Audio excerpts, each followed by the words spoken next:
actually have double initiator coming into this map, which is obviously a little bit different. Last time it was Jet, Brim, Viper, Sky, Raze. Hey, Sonic said give me all the flashes. So I guess maybe that's exactly what you're looking for here, all the flashes, potentially. This is going to be a fascinating game, and for a number of reasons, because these two teams have played against each other, because we now know what each squad is capable of. It just makes it that much more exciting. Pay attention to the retake. See how these teams play against one another. This is going to be awesome, and we are ready for the first pistol round, so let's go ahead and send it over to the best dressed casters in the biz. Sorry, Mitch, you know, I love you, buddy.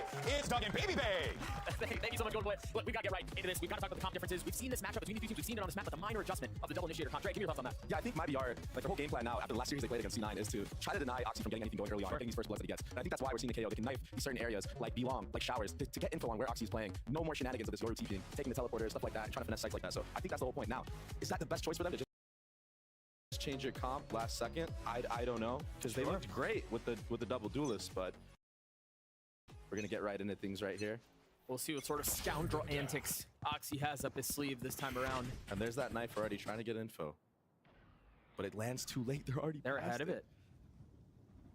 MIBR creeping forward towards A. There's only one member of the defensive side over there. And of course, as I say that, Oxy TPs joining with me. Starting to strengthen those defenses just a bit. They're starting to work their way up past the Viper util. They're going to get out onto the site, and they should be able to do so pretty freely. And we're already seeing C9 sticking to that game plan of trying to disrupt the post plant. And this is the flank coming in. FRZ was ready for it, but Vanity still winning that duel out. Took a little bit of damage. Artzine's not finding any success either. Cloud9 have been able to very slowly but carefully pick apart every single member of MIBR. JZZ the only one left standing. Oxy and Vanity both weak. Jake will fall, but he's just going to be able to hold the defuse the entire way. Pistol in favor of the defense. Just smothering that post plant is C9. Getting the kill on the flank and surviving and applying that pressure, and then just getting pinched from both sides. Beautiful game plan from C9 right off the rip here to set the pace for themselves. And now Oxy has a Bulldog, and we've seen how treacherous this guy can be with his gun. You know, I want to get your thoughts on this too, because we just saw right out of the gates, Cloud9, they're going to be applying a ton of flank pressure. Yes. Do you see a difference in how that will play out, given that they're running double initiator now, instead of double duelist like they were doing before? Do you see that playing out differently?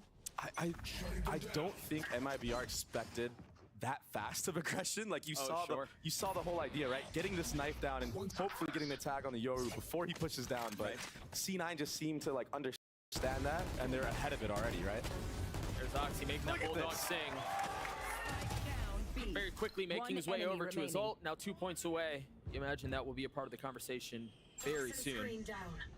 As FRZ is just kind of left in tatters, and that gives us a little bit more time for you to nerd out about the game and tell us what's happening. So, just off the rip here, obviously MIBR is going for a game plan change, right? They want to try to find out where Oxy is, see where he's at, and C9 already, like I said, ahead of the meta, or ahead of what MIBR is trying to do. But I want to see something from MIBR here. I want to see, instead of them playing out so much on their post plants, maybe trying to disrupt the retake, you know? Because I feel like when you think of MIBR and their gameplay, they're really focused on the fundamentals. They want to play a clear post plant. Nice highlight here from the Bulldog of Oxy, and he's already having a hot start. And I was talking to you about this earlier. Is Oxy, you don't want him to start off like this. I mean, remember how much of a fit he caused MIBR the last time they played. He was all over the place, and as we've touched on, MIBR have made differences and they've made changes in how they're approaching this game in order to try to deal with that. But so far, it hasn't really netted any different results. We'll see if the case turns out to be a slightly different tune now that they have guns, now that they're able to fight back on better footing. Spike, excuse me, not even picked up right now. They're trying to feel out the map, see what they find, and then respond. Yep. And, you know, this KO knife, it gives great info for the attacking side, but also, you know where the enemy is knifing when you're on C9 right now, right? You're aware, okay, they knifed Tuka, there's probably a guy gonna be in there, right? And that's why the reclear is coming out here. Missed the dog, but I don't know if you saw him right there. Yeah, no, I don't think it went deep enough to spot him. So either he has to use a little bit more utility. He has another flash. There it is. Yeah, it just got used to confirm his suspicions. Meanwhile, MIBR not really interested in messing with B. They have their eyes set on A, where 3 members of Cloud9 are. They're going to commit out onto this. A trade, a 1-for-1 at the beginning. Jake trying to hold back sight with the Bulldog, finding success. 23 HP left. The nade was perfect. What is he waiting for here? Oxy finding his right time to go through the teleporter. Spike still not playing it. They had to clear out U-Haul. They've succeeded. And they do so with a numbers advantage. But do they know where Oxy is? His timing should be perfect. He doesn't have any armor, but it might not matter. 13 seconds left. The first falls. Cloud9 wiped the floor with MIBR again. And the mind games, Doug, already from Oxy. Takes the TP, but doesn't go right away out shower. Wraps around short. Makes MIBR really have to think about where this Yoru is. And that's just straight from the pistol round too, Doug, right? Yep. He pushed all the way down B long, then TP'd into heaven. Where is this guy playing, right? So MIBR so far not able to identify where Oxy is in these early rounds, and he's getting tremendous value on this Yoru because of that. I mean, even just that little hesitation that you were mentioning as he comes out of TP, doesn't instantly go showers. I always love seeing what he says across the stage. It's just that brief moment is just enough to instill doubt, to instill misdirection in the minds of their opponents, and you're right, it causes them problems. And MIBR actually did a great job there of keeping 2 people on the B site, you know? I think it was Artson who was in that hookah area, staying there, getting hit by the Sky Flash on purpose to keep players there. Actually made Oxy invest his ult. I know it's crazy, he already had an ult round, round 3, but nevertheless, C9 was able to take the round win. Space taken in showers, the orb should be Cloud9's for the taking. They might also have JZZ pretty easily. He satchels across, he still wins out that fight, and that's with help on the other side. The Seekers, the Flash, Vanity repositioning, and the spam lands a shot. That's just a good feels, man, you know? Feels good, man. Little spray, full blind, gets the headshot. And Molly's keeping him back for a little bit. They still haven't been able to commit to getting the spike down. They seem uncomfortable. On the site, whenever they get some space, it seems like they're not satisfied with what they're getting. They want to try to take more, and it once again is their demise. He's able to trade it back, but that's another round in favor of Cloud9. I like what MIBR was trying to do there, right? They understand that they're getting choked from every angle. They know there's pressure on the flank, so they want to push spawn there, and very, very great awareness and heads-up awareness from Jake there. And he gets 2 on that, and this is something very, very new. I don't think we've seen Vanity with the op yet. Timeout called from MIBR. You're right. I don't think we've seen that. You're going to take a look at this kill one more time. I think for Cloud9, I want to harken back to the last time we saw these 2 teams play. Yeah, that's just dumb.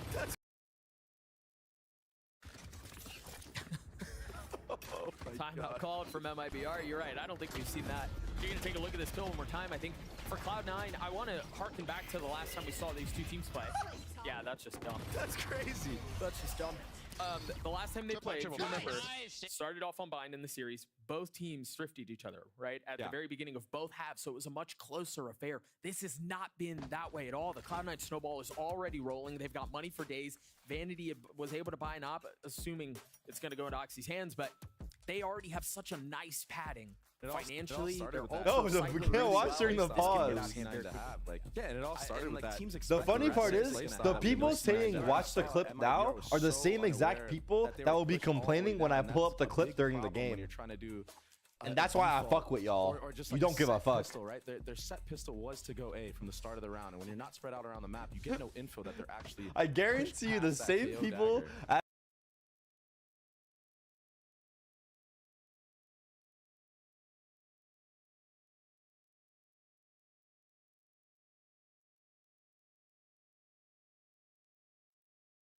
An excellent start for the duelist, who admittedly struggled, especially the last time we saw him on Yoru against NRG. A much better start for him here. Yeah, we saw him second guessing himself quite a bit in that NRG series on the Yoru, going for those aggro plays. A rare miss, but the threat is there. It's been identified. He stays. I love this from operators. This is what you want your op to do. Stay until they absolutely push you back. Stay as long as you can. Yeah, make them burn more utility. Make them do all these things. Look, he's still there, and now he's out. He got the Roomba out. He got a flash out. He got plenty of utility out. You're absolutely right. All those things matter going into the mid-round and late-round post-plant scenarios. Info getting regathered here on the long B, so they're aware that there is 2 there. But I don't know how aware they are of FRZ into this U-Haul area. He was really far up. I thought Whippy was going to get the best of him, but no. Orbital strike, separating things for just a moment. FRZ does fall at the hands of Jake. I think he had nowhere to go. I think he was stuck. The raise nade from Zeppa was perfect there. So MIBR finally managed to get the spike down. What can Cloud9 do to respond? The dog in the lap of Oxy. It's been cleared out. No late flank, nothing like that. It's just going to be a fight for the site. They're taking their time with it. I'm glad you pointed that out. Look at how worried they are of the flank. They're still looking now. You've got freaking Secret Service protecting RGL right now as he tries to put up the molly. And it buys enough time. Vanity gets caught for exploring. There's the molly. It is half, though. Oxy did manage to get it part of the way there. JZZ on the flash confirming there's nobody sticking it. They should be able to get this round on the board. And that's just the classic MIBR post plant. Yeah. So fundamentally good. The molly came out so early before the tap even came in. And, you know, Vanity not clearing U-Haul there. That's tough. That's tough. I think we got to have like a counter of how many times we see somebody half clear an angle, you know? Yeah, I feel like we've had a lot of those. You're absolutely right. And it's so tough, right? Because, you know, if you take that second timing to not clear it, if he's not there, you might get the perfect timing to get a kill on somebody else, right? Exactly. But if you don't clear it, then this happens to you and the whole retake is just chalk. So very quickly, as we're just a few moments away from entering the next round, Oxy still has that op. Zeppa satcheled him on top of truck. So he's going to have an angle that you wouldn't necessarily expect him to have. Especially for a Yoru. Yeah. I don't think he put his TP down at all either, so he's committed to this A site. Like, big knife here. That's a different knife that we've seen so far. That's to clear all of Octagon. And the teleporter where Oxy was playing previously. Just cutting noise here. You can tell what the plan was for MIBR there. That deep smoke from the brim, allowing just enough space for our team to get that orb. Now 1 away from having a showstopper. And I think what you're going to see here now is, Vanity is going to get info here around this hookah area. They're aware that they are in Long B. They're concussed. And that's so much info. Yeah. You see the raise and the KO not pushed up Long B, all the way in the back. Dre, I think they might end out flipping all the way back A, getting the orb in showers, and then hitting with Artzin's ult. We'll see if they have that much time or they just want to go short. Yeah, this seems like they are creeping up that way. Concealed behind the Viper util. There's the position. He was patient, but an awesome trade. Zeppa there punishing back a 3v3. They've invested the Seekers as the site goes into disarray. He satchels away to stay alive and preserve his life. Manages to do so. Spike planted. I always get so impressed with these like last second satchel maneuvers, you know, where they just get out. They're playing a different game. This is going to be really tough for Cloud9 too. RGL has his orbital strike. Once again, the post-plant scenario is going to be a factor. Great tap from Vanity to bait out that breach ult, or that brim ult. And it's early too. I mean, as soon as they get the fights that they want, there's still plenty of time for them to stick to this. What was that? That looked like a mistake. Well, take a look at that one more time. Whippy's going to have to do it on his own. There's the showstopper, and it just buys time. I mean, he can hold this the entire way. Whoop. Whippy has no real choice. Nicely done. All right. Nice one, nice one. Beautiful post plant from MABR, but C9, what did you get out of that? You got Brim ult out, you got Raze Rocket out. These are all good things, even though you lost the round, right? To set you up for the future half. And a good buy coming out here. And, you know, that trade was so clean from JZZ and so fast. It was perfect. Not allowing Oxy to get out in time. So crucial. A little bit of a momentum shift too here. C9 doesn't want any of that. They're going to go into a timeout. Throw the brakes on it before it gets out of hand. MIBR finally starting to respond, get a couple of rounds together. And I think, you know, you touched on it, Dre. It very much feels like that's their approach. They want to get the spike down and get enough comfort in feeling like they can do that, and then it's all post-plant. It's either brim mollies through the sky or Zolt, things like that. It seems like that's their approach here. Yeah, and I see what C9 was doing, you know, setting the pace by flanking the early rounds, making them play all the way back for the future post plants. But if it ain't broken, don't fix it, right? Yeah, that's so true. I kind of still want to see them applying pressure on that flank because it's so obvious what MIBR's game plan is here with his post plants. Playing the molly, playing the brim ult there. They still had Raze nade. that deep into the round. Which is wild, yeah. Yeah. On the other side of the timeout, we'll see how things are approached from the defensive side. If we're going to see a lot more of those flanks. Oxy hasn't really made any big, aggressive, space-taking plays either, although he's still performing exceptionally well, much like we saw him the first time these two teams met. Yeah, and I kind of want to see mind games out of C9. I want to see Oxy get deliberately hit by these knives and then change his position. Or even just stay thinking that MIBR would have pushed him out of these angles where he gets hit by the dagger, right? Well, he got hit with that one. So let's see what happens. But he doesn't have his TP anywhere, so no misdirection, at least yet. They hear him shoot here too, so they know he's still in sight. Ult picked up. Ult online. In the face of the flash, they pause for a moment and then commit. The dog's going to clear out hookah. There are only 2 members here on site. Great Oxy dog. tried getting away with murder, and he's ultimately punished for it. Mazim gets the ult down. He gets 2 kills. The site is wide open. And this is why the KO is so good, just in general on this map. Oh boy. JZZ got overwhelmed there. Spike planted. Remember, we've talked about how it seems like their approach is in post plants and utility. They do not have that here. They have no spits for FRZ. Our team doesn't have his nade. Oh, that was dope. Missed molly. Yeah, that was a missed molly. Yeah, where do they go from here? Satcheling out. They're going to have to deal with the pit. FRZ playing inside of it. It's still in play. A 1v2. Can he dance around his utility long enough to clutch this thing out? The first snap onto it is clean. Peeks out. Make sure there's no challenge as he sees Bullet dancing around him. He's going to stick it. Oh, he was off of it. The Red Bull clutch for FRZ as he gets 3. Stone cold from FRZ. Getting another clutch to his name. And that was great. You know, I spoke about MIBR playing out so much on these post plants. This time, opting to use an aggressive Viper ult all the way deep into their spawn. Ends up working out for him, even though nobody came from spawn. But that KO ult is what set this entire round up. They were aware Oxy was there and stuck because he spammed through the smoke. They knew 2 people were there. So when the sight hit actually came in and we invest that KO ult, there's no utility to be used, nowhere for them to go. All we had was the Viper wall to be thrown up. And that was all they needed. They've got the Roomba just didn't see him. It didn't tag him at all. Heads up play here from MIBR. That causes them to just contact their way in, take that timing. A bit of fake info. It's a heavy short setup here from C9. Well, due to a false sense of security, Mazin gets opener, Zeppa falls, Jake tries to respond and he cannot. Oh, that was a big Jake. Yeah, that was huge. But ultimately traded. That was clean. Now, Vanity does have a rifle. He's 1 away. In their last matchup, he was the guy that was bringing rounds back every single time for them.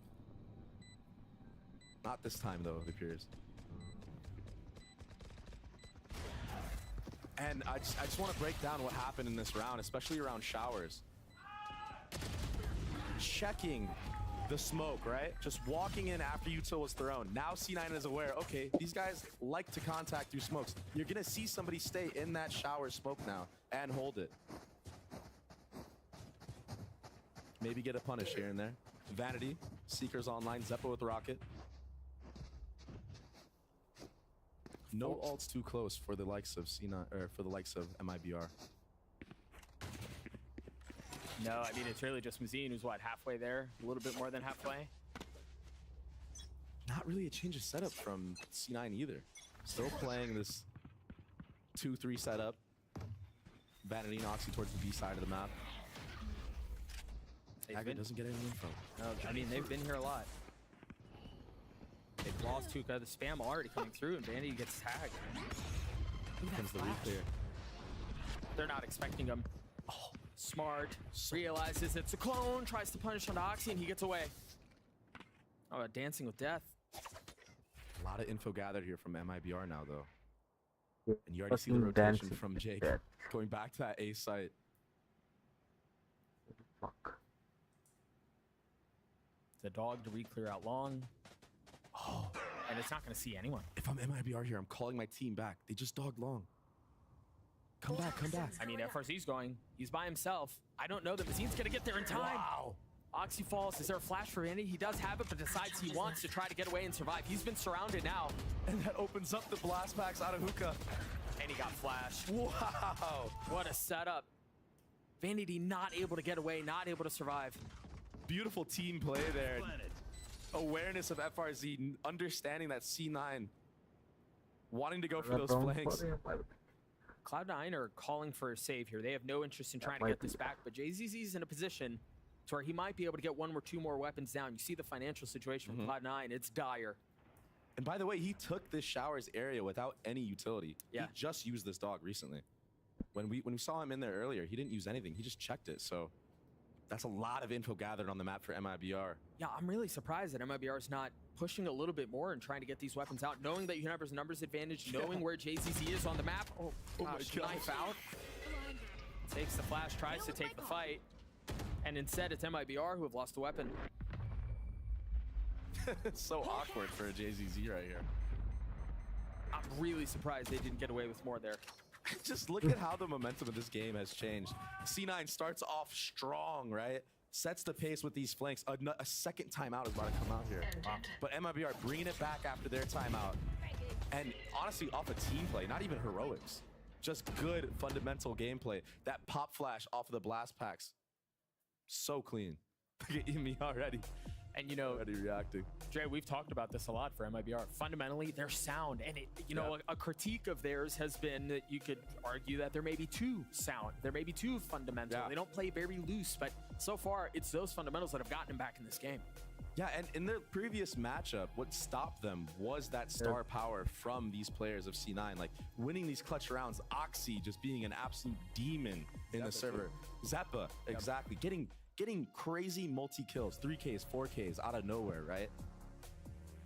There was a big case to be argued that MIBR could have honestly beat them the first time. I felt like they played a better overall team game than C9 did in their first matchup.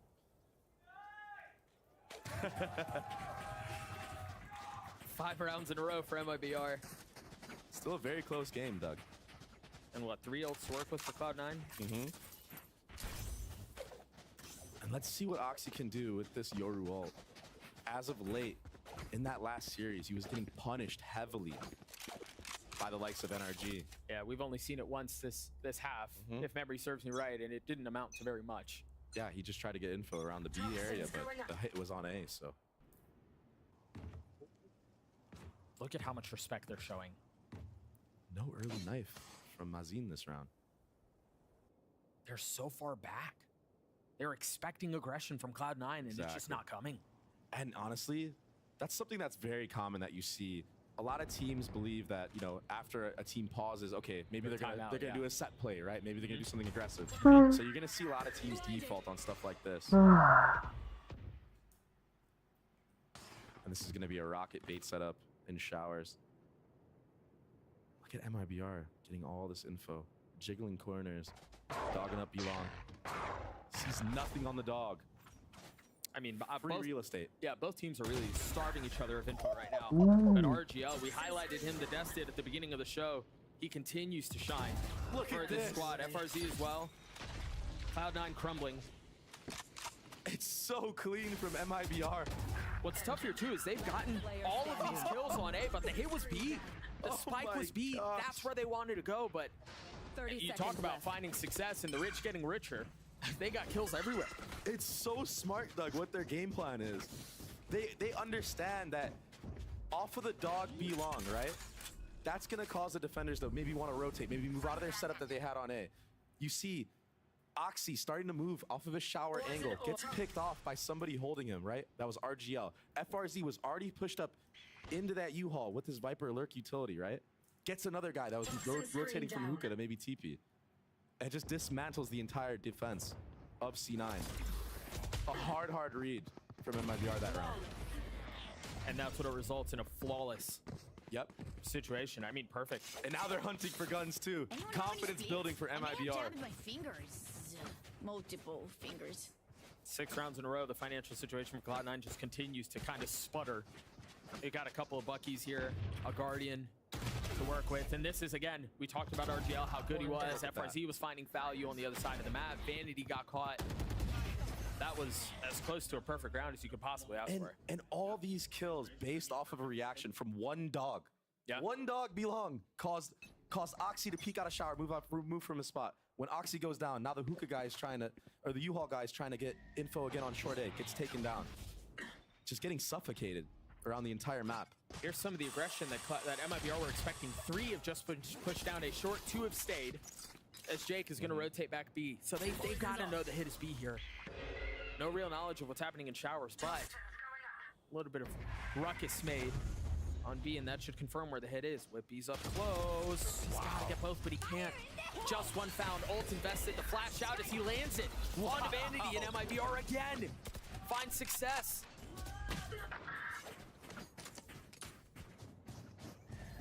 Flipping the site from RBR. Very wise to do so. This is winnable here for Cloud9. Zeppa has a rifle. Oxy has a rifle. They both have ults. And it's a 2v3. We've seen this from Oxy before. Can he do it again? Is he aware of hookah though? One enemy remaining. It's all on to Oxy now. Understanding where the first is. Couple shots clean. Tap onto the spike. The flash out. No challenge yet. Just buying his time. Wow! He doesn't take that, does he? No, he doesn't. The flash is there, and RGL turns on him. Oh, that was almost something. MIBR looking very clean right now, Doug. Before the switch. Not letting it slip away this time. They're just rolling. Not letting heroics be the factor in this half. Getting the trades. And honestly, not letting Oxy just have his way with them. Which Like again, last series. yeah, exactly. That was the win condition for Cloud9 last time they played.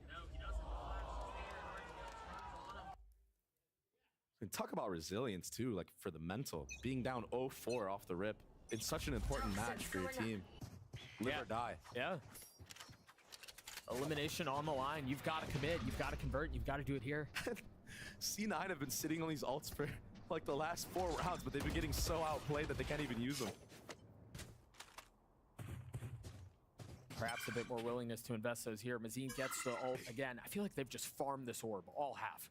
And look, they've constantly just been walking into showers. But C9 is here to check them. Huge 1v1. I mean, they're getting everything they want. Wow. Zeppa with a great trade, though. They commit the ult. They've got the Seekers down as well from Vanity on the opposite side of the map. There's a big timing that Ardzine can hit here. But they just cut noise. They throw the brakes on it again. I really like this from MIBR. I really like how they're approaching this. Putting doubt in the minds of C9. And you might see TP. Yep. There it is. But Oxy's already here, and he has full utility. But they're doubling back. The double lurk strat, Doug. The thing is, Cloud9 haven't moved a ton. I mean, Oxy flipped because he could, because of his TPs, and he's already back A. They keep trying to find just a small time window to find weakness in the defense, but Oxy's ahead of it.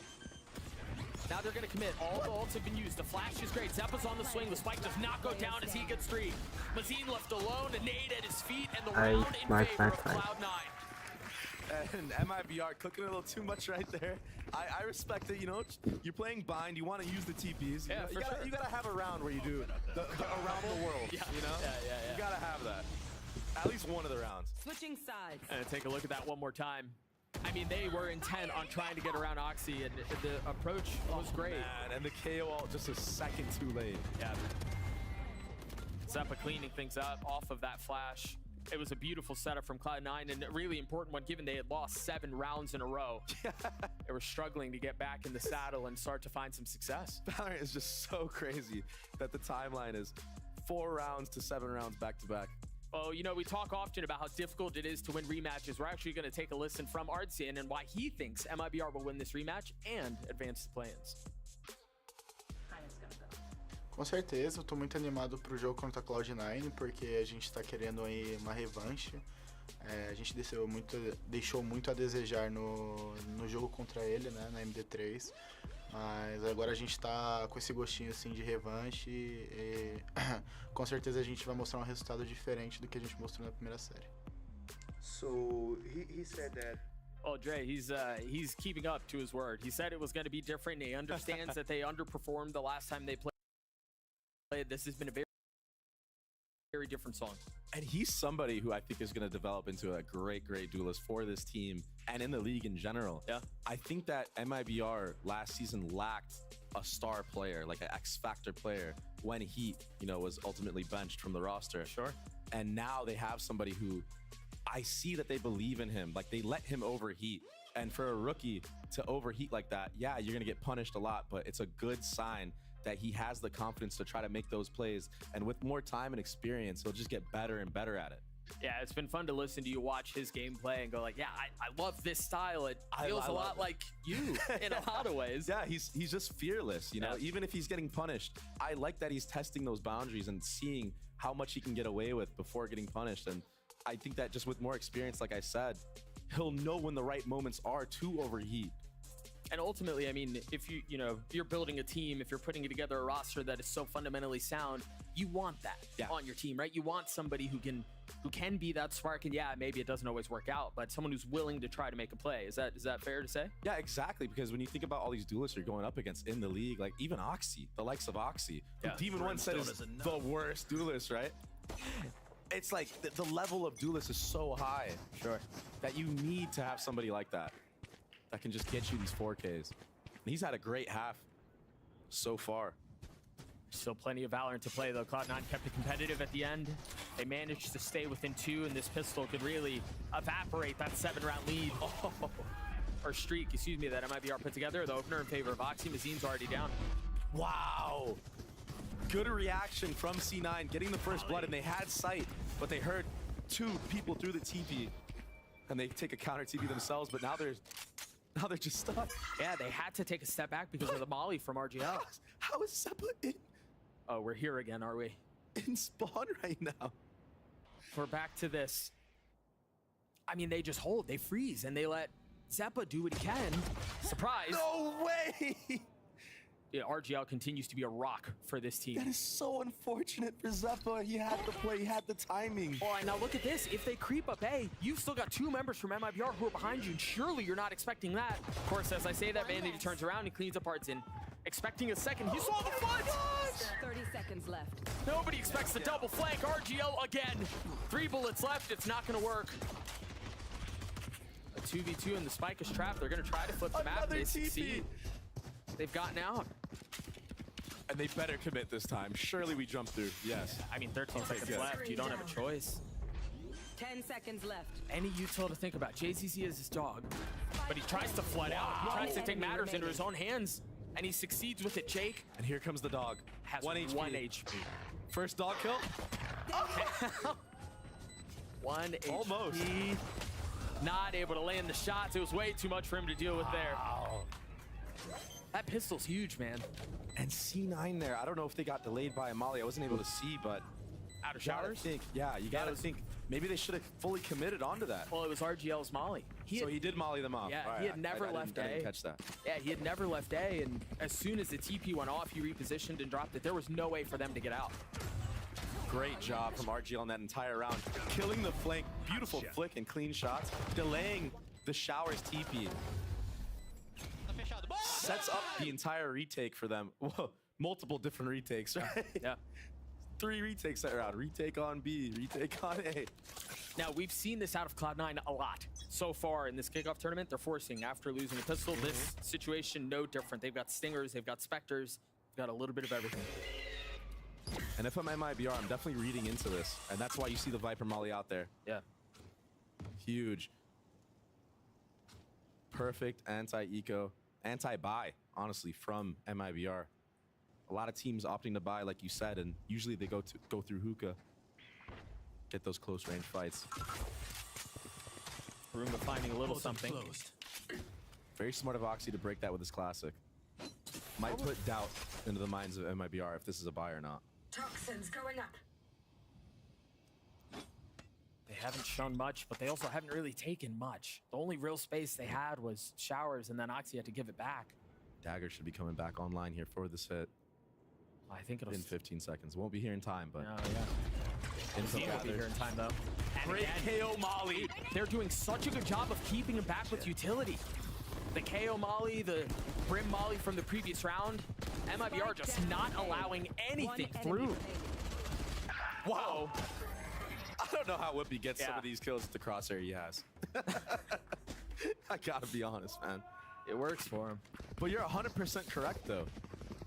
How do you deny players from going off and taking fights? Utility. Yeah. That's the biggest thing that was so annoying to me as a player, was getting util bombed out and not even being in a spot where I could shoot my gun. Sure. I'm just losing off of pure utility, right? It's the worst feeling as a duelist. And I would think especially when you're trying to make a play and make things happen. You're down 4 rounds, you know, you lost the pistol. That's where the duelist is supposed to go in and provide a spark. Now utility just stops you dead in your tracks, punishes you. Another like light buy going into this round. Put Moz in. Spike down. Speaking of utility, doesn't even need it. Yeah, the best utility is a Vandal like that. That knife getting So a little confident. info. Whippy once again finding a kill that we'll just continue to wonder how he gets away with it. RGL did play here previously.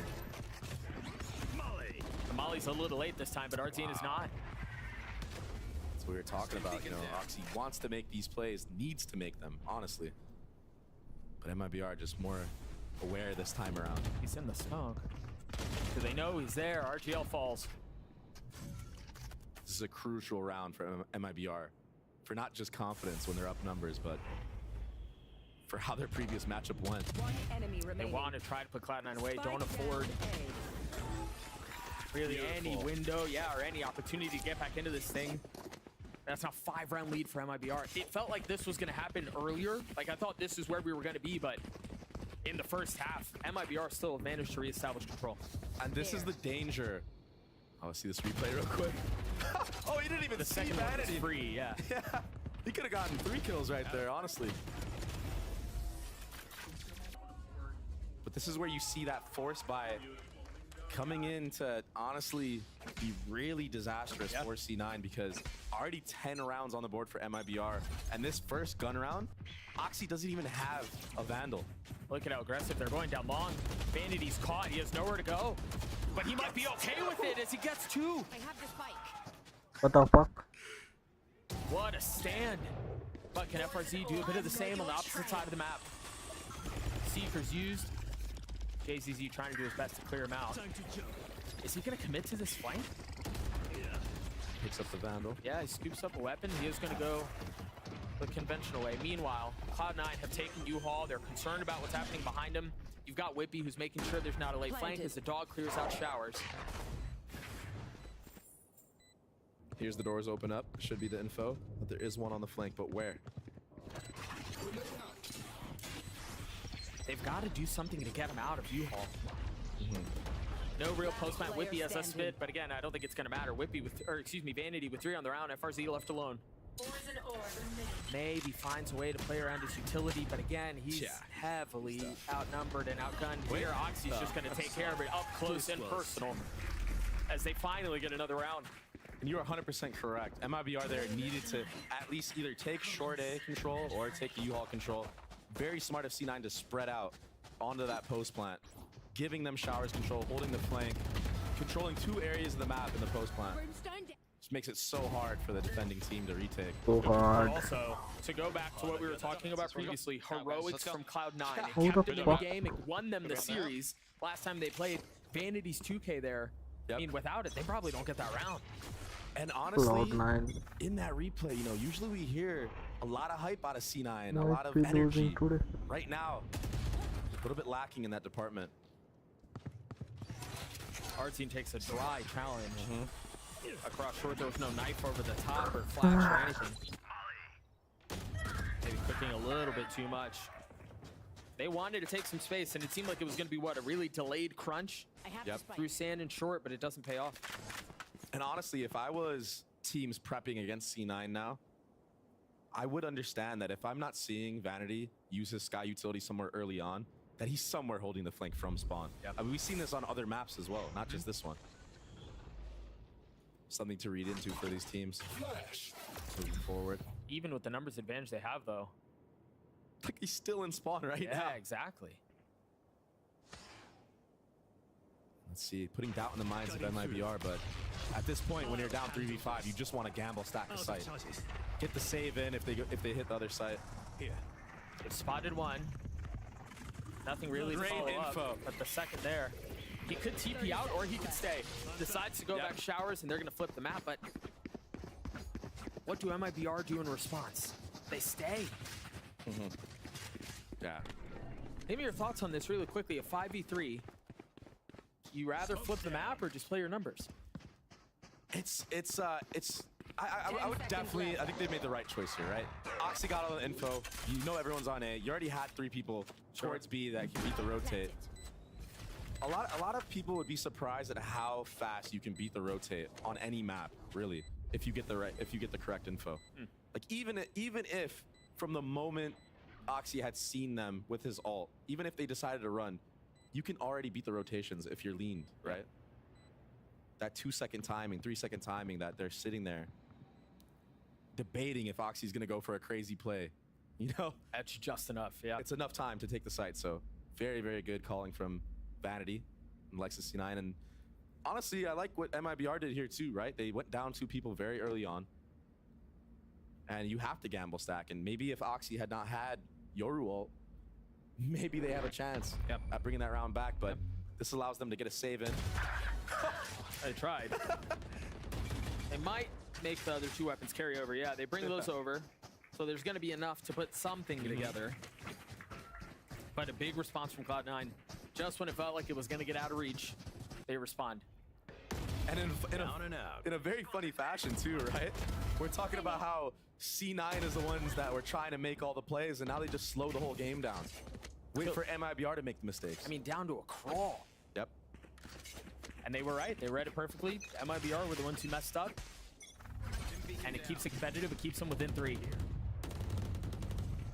Jake is 1 point away from having his ult online. Thought they were going to maybe make a showers play. Just showing some early pressure. More aggression from MIBR here. Nice little pop flash from KO. I think that was from CT spawn. Wow. Tap. FRZ staying alive for now. You have so much presence, eh? Very patient anti-eco right now. Dude, again, they're in spawn. Yeah. They're just so concerned about these late flanks, this like quiet pressure that we saw in the previous round. Did RGL see them?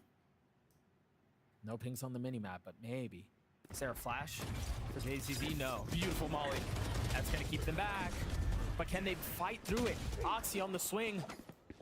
JZZ punishes, but the spike once again is going out B. Again, the right read from C9. Well, it also helps when you don't leave spawn. Right? You can adjust and you can call much more quickly. Yep. 30 seconds left. Mazin's here, though. He is by himself, has a sheriff. How does he play this? Planted. Vanity's the one who commits to getting the spike down. Early nade here. Zappa still has Roomba. And they have to clear elbow. Vanity has to take this fight.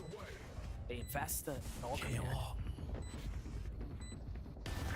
Hey, the onus is going to be on MIBR, and they're going to have to do this pretty quickly. Jake waiting, biding his time, looking for the right moment to strike. That crossfire's brutal. Jake and Zappa clean it up.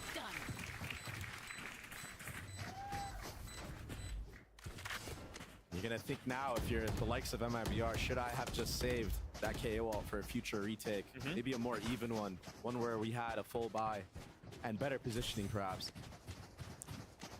But Vanity really getting a read on how the rotations of MIBR are going now, based off of pressure that they're showing in showers. Understanding that in that exchange, Mazen is probably going to lean. But even if he stays, there'll only be one guy there. 3v1 is what you want for the attacking side, always. They continue to fight for showers and deny some of this space from Cloud9. And this is why the Yoru is so good on bind. Is the feints that you could throw with the utility in shower. Just being a menace in that entire area. If he wants to, he can solo take it with a flash and a clone. He could fake that he's taking it. So many possibilities that you can do. Prepare for hellfire. Doesn't seem like they're going to be as slow this time around. Zeppa's the only one who's not with the team right now. A late lurk. Shower. Meanwhile, the rest of Cloud9 is taking A. Are they going to be able to hold the showers? No. Ardzin falls. I don't know if they're expecting RGL, who's going to be there. Swinging back sight, getting the best of Mazin. JZZ pushing forward, having to make a play. They've spotted RGL. This seems like it's going to get out of hand again. And they TP on top of it. The tenacity with which Cloud9 is playing right now is so impressive. Yeah. A lot of layers in the gameplay right now. Vanity setting up these rounds beautifully. Oxy in this round showing early showers control. We're aware that there's multiple there, right? We saw the brim smoke come out. The clone was broken by somebody else. Brim ult into you, so you know no one's there. You flip the site. While that's all happening, you have Zeppa who walks in to Hookah, grabs control, allows for the TP play to open up if they want that. Here's the rotations the entire time. Just clinical outplays right now from C9. Like butter, baby. Yeah, it really just feels like they've slowed down these rounds so much, and Vanity has been a step ahead. Mm-hmm. We'll see if RGL can keep this weapon. They're hunting for him. They're looking. Whoa. I don't know that Zeppa's going to get there in time. That was probably the last attempt. Respect their elders. Whippy falls. RGL keeps that weapon alive, and I mean, ever important. There's not much else there. Down you go. Look at that. Just free kills, it looks like. Just walking into their crosshairs. And a wise timeout here from MIBR. Needing to recognize the pace that C9 is playing at. Maybe if you're gonna make aggressive plays, do it with more utility, right? Maybe flashes so Vanity doesn't get two in that corner. Maybe a molly to flush him out next time when he's stuck, instead of trying to just pre-fire spray him down. So I really liked how MIBR was setting up this half. I like that on the bonus round. They were going aggressive, changing the pace. But getting punished like that from heroics, honestly, Vanity should not have gotten two in that round. That was so crucial. I mean, that really, it feels like that play kind of changed the tone of the entire map. It did, for sure. MIBR still hanging on to a lead, though, albeit a small one. And this goes back to the conversation we were having earlier about how oftentimes on the opposite side of a timeout, you're expecting something, right? Like, what's a set piece they have? What are they going to want to do aggressively to take some space? And look at, they're already setting up for the in-spawn default. the don't move for 30 seconds. Yeah. Call that red walling on my previous team. You don't go past the barriers. I mean, it's been working for him. Yeah. Toxins going up. And again, it's just like I said. If you see C9 not taking early control of anything, with Sky Util specifically, you should have an idea of what's going on. Yeah, but have MIBR clued in on that? I think that's the question. But also, even if you know what's going on, sometimes there is no perfect answer for it. Yeah. And that's the whole point of running a default as the attacking side. Putting doubts in the minds of MIBR.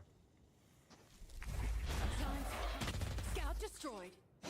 Vanity's job here is just to get the info. Yeah, who's where. Maybe draw out any utility they can, just like the dog right there. Dark poison's on. Did they hear the Yoru TP? I'm not sure if FRC can hear that from Hookah. I'm not sure. I mean, this has just been I've got your trail. an outrageous performance from Cloud9 these last couple Beautiful of rounds. IGLing. Everything is just so well considered. JZZ with flash in his face, trying to spam through. He gets the best of Oxy.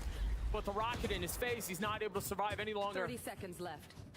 They've gotten out onto the side, and they're going to flip the map again. No way. Because Whippy's already up short. The careful thing, though, here is that sometimes you overcook these a little bit too much. Is there going to be a way for MIBR to punish? No, I just don't think they have the weapons here. Jake committing to the spike plant. Vanity continuing to frag. 3 on the round for him. I mean, talk about putting things in your own hands, man. Yeah, Vanity's become the brains and the brawn here. Vanity IGLing masterclass right now and dropping bombs on them. That was such an important kill on Heaven on RGL. If RGL gets that kill, this could be a completely different round. Yeah, I mean, he was the first one there. He buys a little bit of time. Rotations come through, and you know, maybe there's something, perhaps an upgraded weapon Look, too. he's smiling too. He's having fun with it out there. You know, he's got a smirk on his face. Toxins going up. Trying to find the solo stinger. But I think FRZ just wants to die to bomb here. not trying to give Jake or Vanity an extra ult orb.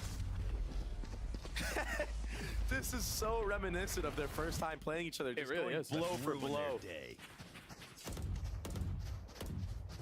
Vanity at the top as IGL. That was just unlucky timing from Oxy, man. But the follow-up was good. And that was the main kill. Yeah. That just opens up so much, and then Vanity can continue to do his thing. Those are just icing on the cake, but that Heaven fight was so crucial into winning this round. That's now 5 rounds in a row for Cloud9. I can't imagine the approach changing for them either. Yeah, it's just so tough for MIBR because they feel like every time they're going for these re-clears, they're getting punished. So now that they're not re-clearing, that opens up the entire map for C9 to use these teleporters and do all these crazy defensive manipulations. I mean, this hit was filthy out from Cloud9. You had the Roomba up, you had the dog up showers. They take everything so cleanly. And I mean, this is a perfect time to inject pace into the round. Yep. Right? They've been so slow, they've been so methodical, and then this time, right out of the gates, they know what they want to do, they commit everything, hold W, and they get the site, they get the round. Time to jump. Great IGLing right now. I cannot stress it enough for everybody out there watching. Because, I mean, defensively, it feels like you're constantly on the back foot, right? You don't really know what to expect. You're not finding success anywhere. You're just kind of left lost. C9 have started the last like 4 or 5 rounds so slow, waiting for aggression, punishing it, and to just throw in the fast hit now. MIB are just not really ready for it. And honestly, the hit was a back sight fight as well, right? Not letting MIBR play that backside area, delay the bomb, just taking the fight to them. Confidence has just been totally shifted now for C9. Take a look at it again. Fight I was talking about. Exactly. Oxy so far up. Vanity just continues to go nuts. I mean, you can see it, the frustration in their faces, the confusion, it's just the lack of answers. It's so tough because they've tried playing aggressive. Now the one time they're playing back and trying to just play like a delayed bomb, right? They get absolutely punished in their basically back sight. Oh, that flash didn't make it out of TP. Not that it matters. It's just a clone up showers. 3 people here pushing through shower, but the info is going to be gathered a little bit too late. One thing to note here, I can't imagine Cloud9 try to flip the map against the teleporter as they've been doing. They have no knowledge of what's happening A. And with Oxy's ult, they're going to find out that the site's completely open. There's nobody there. Exactly. And I think had Oxy had seen more than 2 people at that site, they probably would have opted to TP. But that's why the Yoru is so good on this map. They're going to try to flood out behind the Seekers. JZZ getting the best of Jake. They're so far back here. They're not playing outside, but Oxy's behind him. Are they sticking it? Oxy's gotten behind him. Azine's going to fall, but Azine's going to take the defuse all the way. Oh my gosh!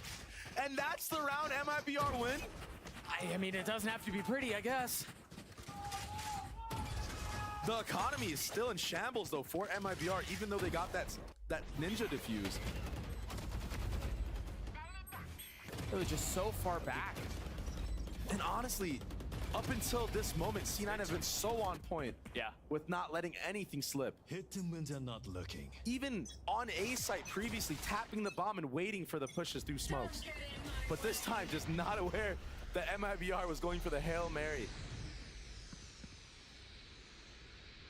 A little bit more of intent out from MIBR at the beginning of the round. The flash through teleporter, the pit down short. They want to take this fight into showers. Or at least create some space. I believe the orb was picked up by Mazine. He's now 1 point away from having his ult online. He's so pushed up on this ult. With a judge. I think you're going to see a Brim ult behind him with the Sky Dog going through here. That's what I would call right now if I was C9. Well, there's the dog. No Brim ult though. Oh, he's waiting. Coming now. There it is. Pushing him back. Oxy got through though. He got through, but he's by himself. He's punished by RGL. Launching smoke. Spike still hasn't made its way out of showers. Mazine playing close. That's all. That's all instantly popped. Spike's still not playing it, and RGL's hiding behind the smoke. Oh my gosh. I think Jake is aware. Does not swing, does not fight, does not make a sound. Meanwhile, Zeppo with the spike. He's got to win this fight. So important. You lose control here, and that you've lost control of the spike. You lost control of the site. You've lost control of the round. One enemy remaining. And potentially the map as MIBR get to map point. So cold from RGL, just staying his ground, understanding what his job is in that round. He doesn't need to move. And Mazin honestly going absolutely huge. And I love this set play. It's pretty much what I was getting at. I would have loved to see it earlier with the dog though. Allowing the Viper not to get out at all. 30 seconds. Yeah, there's nowhere to go. Yeah. Down A. Oxy maybe doesn't even have to commit his TP at that point. He can just flash out a shower and maybe survive, not get traded. Some things to look into if you're C9 for the future. The duality of man. Chef's kiss. Right back into the action. MIBR once again going aggressive, and Whippy ready for it. Holy smokes, was he ever? And what a gamble from MIBR. That's now 2 rounds where they've tried taking contact aggression up short, and it's failed. And you know, I respect the confidence and the aggression to try to catch C9 off guard, but it has not worked up to this point. Yeah. At all, anywhere. Even in showers the previous round. And once again, they're left in tatters. Just a couple members left. With an And they attempt have to avoid Skyle. the T. Yeah, This is impossible. This has got to be impossible. Good delay here. And you already see FRZ not moving his position. Maybe they'll TP. Oh, he's tagged up, bro. Standing. Freaking peppered. Now they know where the last player is. Courtesy of the Seekers, Vanity gets the spike down. Spike planted. OT seems inevitable. And I understand. I understand what MIBR was trying to do into this round. You know, trying to catch C9 off guard, but it has not worked up to that point. And such a big round. Now you're going into Switching OT. sides. But honestly, and like you were saying, I respect it because I think there are two situations that can play out there. Either you're playing not to lose or you're playing to win. Yeah, right? and so they're definitely playing to win. Yeah, exactly. That is a good sign going into this OT. But you gotta just think if they had just done a normal setup, like every other round they had won on defense, maybe this map would already be over. Yeah, sure. To drop 2 players like that so early on. A tough spot to be in. We'll see what OT holds for us. Rifles and full armor for everyone. No glass cannons or anything like that. No ops. Huh? I don't think I've ever seen anyone from MIBR op on this map. Maybe Artson in the last series on Jet? Maybe. Wow, Artson disrespecting the Viper model. It's not something you see every day. But this is what you want out of your duelist, right? This is what you want out of someone who can inject a little bit of X factor into a situation. Maybe he's the one who can take matters into his own hands. And it seems like MIBR, perhaps with a little bit more noise, but a similar approach to what Cloud9 was doing in the latter half of their attack side. That flash doesn't connect on anybody long B, but here comes the hookah reclear. This is going to be really big information if Vanity spots him. Big info here. This might cause a rotation from C9. Yeah, what do they towards do? This B site. What do they do with this? I think the response... He missed the knife lineup. Oh, and that could be disastrous for MIBR. No knife, no info gathered. He's beneath him. Oh, he was beneath him. Vanity was there and he was ready. He was waiting. It seems like they're going to try to hold this fight up close and personal. They're both playing just on the other side of this wall. MIBR not being allowed entrance. They're not being allowed access onto the site. Whippy knew exactly where they were, and this hold has been ferocious from those two. Attempting to do it themselves. Finally, the reinforcements arrive, and is it too late? Oxy's behind them. Finally showing up. Do they know where he's coming from? He could be anywhere, and RGL drops him. MIBR take the lead again. C9 had that round in the bag. All signs were leading to them winning that round, but they got a little too antsy. A little too quick on the retake. Emotions maybe overflowing in that moment to cause lack of good judgment. I mean, Vanity was there to take care of our team at the beginning, and then Whippy single-handedly shutting down Octagon. We had full numbers there. 3v2 scenario. Yeah, even Immy knows. He knows they had that. slipping away at possibly the worst time. Oh, speaking of up. Oh, he just gets sat down. Smoke's down. I mean, a massive start, and now the dog's gonna spot everyone. They're just gonna fight in showers. The flash out, Jake on the swing, JZZ's there. They hold the line. So much pressure applied, and how do they get through this? RGL's left alone. He's got 58 HP, and now he's surrounded. They should be able to get the spike down unless FRZ can strike at the right time. Oh my gosh. 10 HP for the controller, and it very quickly evaporates. I got the spike. Can Oxy keep this map alive? He's gonna have to do it on his own. RGL with the smoke, FRZ with the spit. Portal closed. This is so tense. But they're playing it so disciplined, so carefully, so meticulously. I mean, it's fundamentals versus playmaking right now. And Oxy has an opportunity. Yeah. They do have a brim smoke, and this is huge into this round, but Oxy's in such a good spot here. He gets the first, drops him. Instantly falling. FRZ, he's going behind him. No smoke online anymore. I mean, Oxy's in such a good position right now. He's daring the challenge! And FRZ hits the flick. He one-tapped him! An excellent response to what Oxy had just done to them. What a map from MIBR. Oh my gosh. Doug, that was insane. And I really got to shout out RGL into this game. His brim mollies. His mollies. Yep. Even in that last round, on point. Understanding that Oxy's probably wrapping back short, Oxy could not pinch the shower guy in time. And that allows so much time for FRZ to get that flank in and actually regroup with RGL into that round. Oh, I got to go back very quickly to what we talked about at the beginning of the map. It felt like the series could have gone either way. The first time they danced. This time, the first map goes into OT. It comes down to something like a Mali. For example, these teams just seem like they're matched up so freaking well. Very high level Valorant being played right now. And man, Mazen and FRZ having the most first bloods for their team. That's 5 for Mazen, 4 for FRZ. That's the KO and the Viper. We're gonna step away here very shortly, but when we return, the desk is gonna break down the first half. There's another map to go, potentially a third. You're not gonna want to miss it. We'll be right back.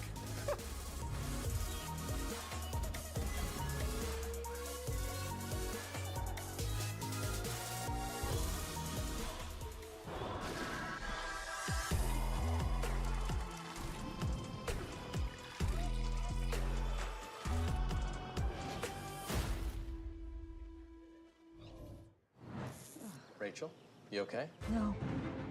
I live with a broken phone. I can't trade in. Okay, that's dramatic. Better plan's Verizon. Everyone can trade in their old phone and get the new Samsung Galaxy S24 Plus with AI on them. A new phone? Yeah. Oh, yeah. Let's go. Wait, I'm on Verizon. Can I still get it? Yeah. I gotta trade this in, right? New and existing customers can trade in any Samsung phone for a new Galaxy S24 Plus watch and tablet, all on us. That's up to $1,800 in value, only on Verizon. Red Bull gives you wings.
An assist from the wingman to get the clap onto RG, allowing Oxy to get his second ace.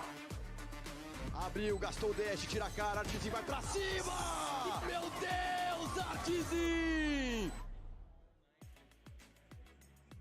I'm here with the coach of MIBR Bazooka, a very, very tight first map. But I have to ask you about the agent comp. It was different. We saw the KO. Was the KO to stop Oxy, or what's the reason with the agent comp? That's something we have been cooking for a while, that we'd be able to change comps during the tournament. So we have a lot of different comps for different maps. So it was a little surprise for you guys. Surprise indeed. Well, good luck. We needed to see MIBR mix things up, and boy, oh boy, they did just that, picking up a massive overtime win against Vanity and the boys from C9, 14-12. Golden, we're here alongside with Athena as well as Uber as we break it all down. Great game, top to bottom. Genuinely fantastic Valorant. I think that both teams really illustrated that they took those losses and learned from them, tried to implement new ideas, and even when things weren't working out, they pivoted in the mid-game, and that was so vital, especially for MIBR. Baby Bay leans on this a lot. He mentions that like the calling in this game is really interesting. He especially highlights Vanity, but I think we see it on both sides. And the timeouts. Those precipitated complete changes in approach from both teams. We saw MIBR start off by trying to do this, like dry contact into backside while still holding onto the spike. That's the incorrect read, but eventually they fix it. They change tack. Yeah, I think they were worried about Oxy kind of on that Yoru trying to flash and flank behind the rest of the team, but Oxy was looking a little bit more passive. And so with that, they just took a timeout. They started talking. They're like, hey guys, we can just post mat the way that we know. And like Riff said, I mean, lineups, let's go. They're so good at lineups. I mean, their post mat was so good. And this is kind of like the phenomenal MIBR that we have seen, the MIBR that we kind of come to learn to love, is playing those postmats, is playing those retakes, and I feel like they really fell into their playstyle. It's the other way of playing the post-punt scenarios, right? If you control showers, you can sit your Brim up there with the Secret Service and make sure you can play that way. It might feel a little bit more exploitable at times, but it's the polar opposite of their approach, right? Instead of pushing back Spike, they don't have like Harbor Viper. They can't like section off that part of the map and explode through with util like some other teams are trying, even like the Phoenix comps we've seen from Loud. This worked really well for them, but again, we had like multiple more adaptations across the course of this map from both sides. C9 eventually sniffing this out. Yeah, which to me, it really speaks volumes to how these teams have just grown as individuals, right? Because I feel like if this was last year, you get a little timeout, you kind of just continue to run things as they are. Whereas now the competition, everything is so close. And these guys know, like, it really is the margins that are going to be the difference between getting these wins. I mean, look at the OT. It literally came down in overtime. I mean, for sure, like MIBR as a team as well, we've talked about how they're all consistent. So this game, their numbers and their frags were all similar to each other. It wasn't one person standing out. And I think because of that, they looked so stable as a team. And each one of these players can kind of take the round and put it in their hands. And we've seen RGL clutch a million times. Like I've said before, I love watching RGL. And all these other players are just holding their own, taking their ones. I feel like that game was just such a big game of just taking these 1v1s. Yeah, absolutely. One thing I love there is that Cloud9 turned a weakness into a strength in the second half. They were trying to fight for showers, fight for ace short, and they were losing out because Oxy was being just forced away behind util. Yeah. They conditioned MIBR that they'd be doing that every round. So they take round 16, round 17, they do what MIBR did in the first half. They sit back off on the attack and wait for these dry contacts because MIBR are getting restless. They want info. It's literally, that was literally the end of the game, right? The end of regulation play, right? You're thinking to yourself, oh, MIBR's got this one wrapped up. 12-11 is great. Nah, let's send 3 down mid. Let's see what happens, right? Into like an angle that Whippy's holding passively for that purpose. Right into the blender, you know? Those are going to be the things that they most definitely are going to need to have to address. But, I mean, they're okay with the victory. On the other side, though, for Cloud9, they're certainly going to need to figure out how they try to get themselves back into the game. Thankfully, we had a chance to catch up with the coach of C9, courtesy of Liz. Let's check it out. I'm here with the coach of Cloud9, Emmy. Heartbreakingly close. You strung so many rounds together at the end. What do you say to your team in moments like these? It's not really. We know we're better than them. It's just about fixing what's going wrong. So on defense, we're playing as 5 individuals, and on attack, we're playing as a team. So as long as we fix that, we'll destroy teams like this. Well, best of luck. All right, well, here is the map select. They need to continue to play as a team. You just heard Coach Jimmy say, but we're going to be going to C9, or C9's Ascent, rather. This is MIBR's pick, C9 on the defense. But I still think C9 on Ascent look pretty all right here. This should be I would love to see this go to 3, honestly. I mean, Vanity's calling is fired up, and I think his Sova was so good the last time we saw him on a set that I'm really looking forward to watch them play. I think their IGLing is going crazy, and I think even though MIBR kind of has the momentum, you're always worried about bringing that into the next map. I feel like bringing it to overtime means that C9 can still feel it. Look out for Cloud9 on defense. They're starting on defense to rotate a third agent onto the A site, with Oxy refusing to give up tree. He will play forward that util. He'll make sure he holds his ground. And Jake also, in those A main fights, you know, the Omen throws the one-way, tries to play around that. If he doesn't see movement early, he will sneak out of A main into Wine and try and be in a position. It's gonna be fascinating to see if they really try and take advantage of that, because you can see like multiple times in that last game they were really just playing off of the information MIBR was giving them, and it was working out for them in a few of those rounds. And again, and then Vanity plays Odin on B, right? Yeah. And has these ridiculous spray transfers and such. So that's always hard to play into when the enemy Sova is fired up and getting a lot of info off his own util and has that Odin. So you'll see C9 give up mid. If they rotate that third agent onto A, that's been exploitable to some degree. NRG sent Crashies up the guts multiple times to try and get that info. That's maybe an opening for MIBR here if C9 are going to take the same approach as that match. I feel like MIBR is really good at setting traps up, though, on Ascent. I feel like especially towards that mid area. So if C9 is giving it up, I think it can go both ways, where they can just abuse that mid control, or they kind of get nothing in their traps. And I feel like one thing MIBR was doing a really good job of as well was kind of taking their ones. I mean, we spoke a little bit about how it was a little bit questionable that they were aggressing, completely dry, no util, but going into it, they just started taking their ones, and doing that right before an execute might be super beneficial. And this Viper double controller, we saw this earlier, and I personally really like this comp. I did not think it was going to work, but I really like it. Well, let's see how this one pans out for MIBR. They could wrap this up in 2, or will C9 force a third? Let's find out and send it over to your casters. You got Doug and Baby Bay for the call. Thank you so much, GB. Yeah, Trey, it feels like we're back to monkey business. Viper, Omen, on Ascent. We're starting to see teams deviate from what has become the standard comp on Ascent. What are your thoughts on this double controller comp with this guy? I don't know how good it's going to do, but, I mean, MIBR chose this map. Sure. And they're confident in it. Yeah, they probably knew they were going to start on attack, so I'm kind of expecting some slow plays just to feel out the defense of C9 at first.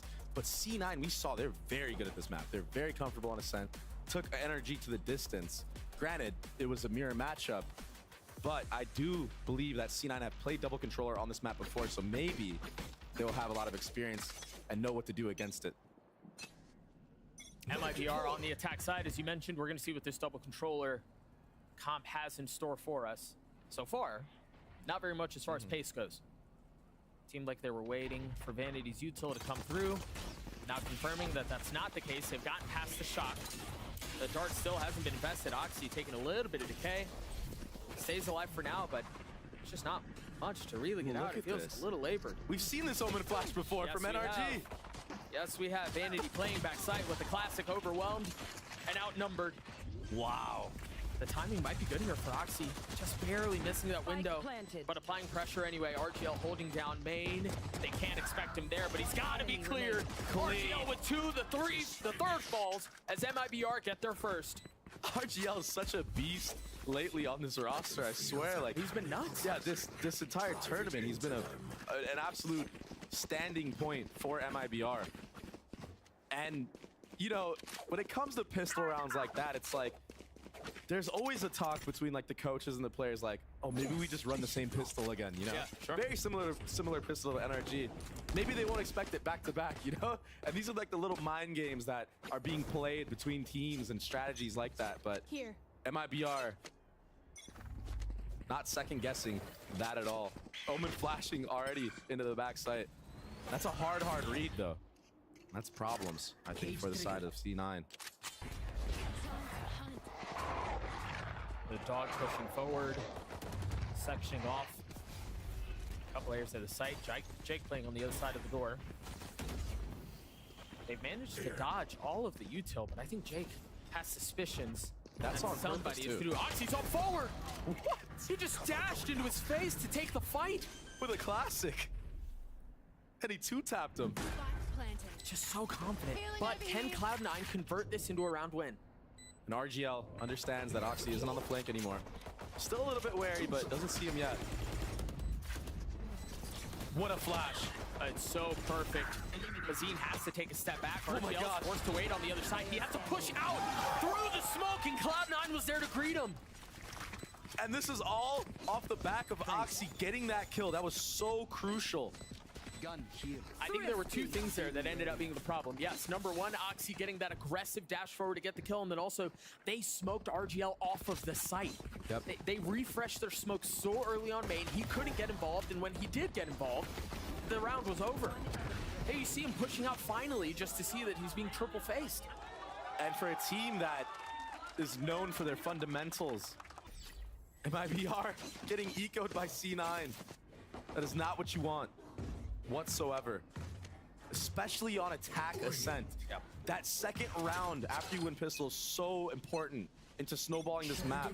This is a map where getting 4 rounds is a great half on attack. And that eco round is so important. Could be the difference maker in this map. Something so small like that. It's interesting here because of how MIBR handled the previous round from a buy. They had only bought 2 rifles. So yeah, they lost it, but they can still afford to buy a little bit and keep this thing interesting. Mazen, we saw his first bloods on the last map. He was nuts. Will he be able to replicate that onto this Viper? We're already seeing some of these early mind games. As soon as the alarm bot gets cleared out, they smoke behind it and push forward into mid towards B. Now they rotate. I mean, right on cue. They also just got a knife tagged onto Mazine, so they know where he is. They know that there's a late lurk. Flash out of smoke. Vanity playing backside with Whippy, not far off. You start to see some of the spam come through. They're all lit up, but they're not able to get any of the shots. At least Whippy wasn't. Vanity can, though. Not able to land the transfer onto the third.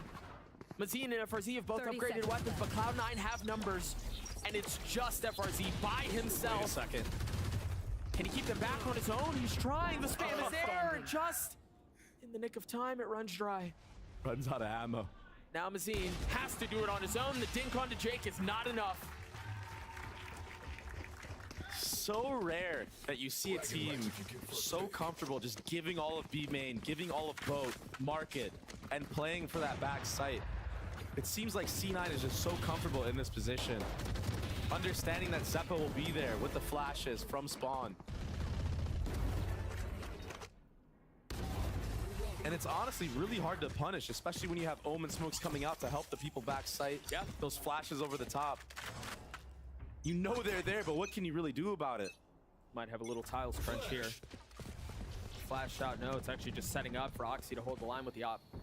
And I think that that is going to foreshadow some things further into this half. Aggro plays. Already setting up tiles flashes like that to set up Oxy later in the half. He's already repositioned. There it is. Great info gathered from Vanity on Cat with that drone. The knife hit everyone. The knife hit all 3 of them. Yeah, there's no way this hit is coming through now.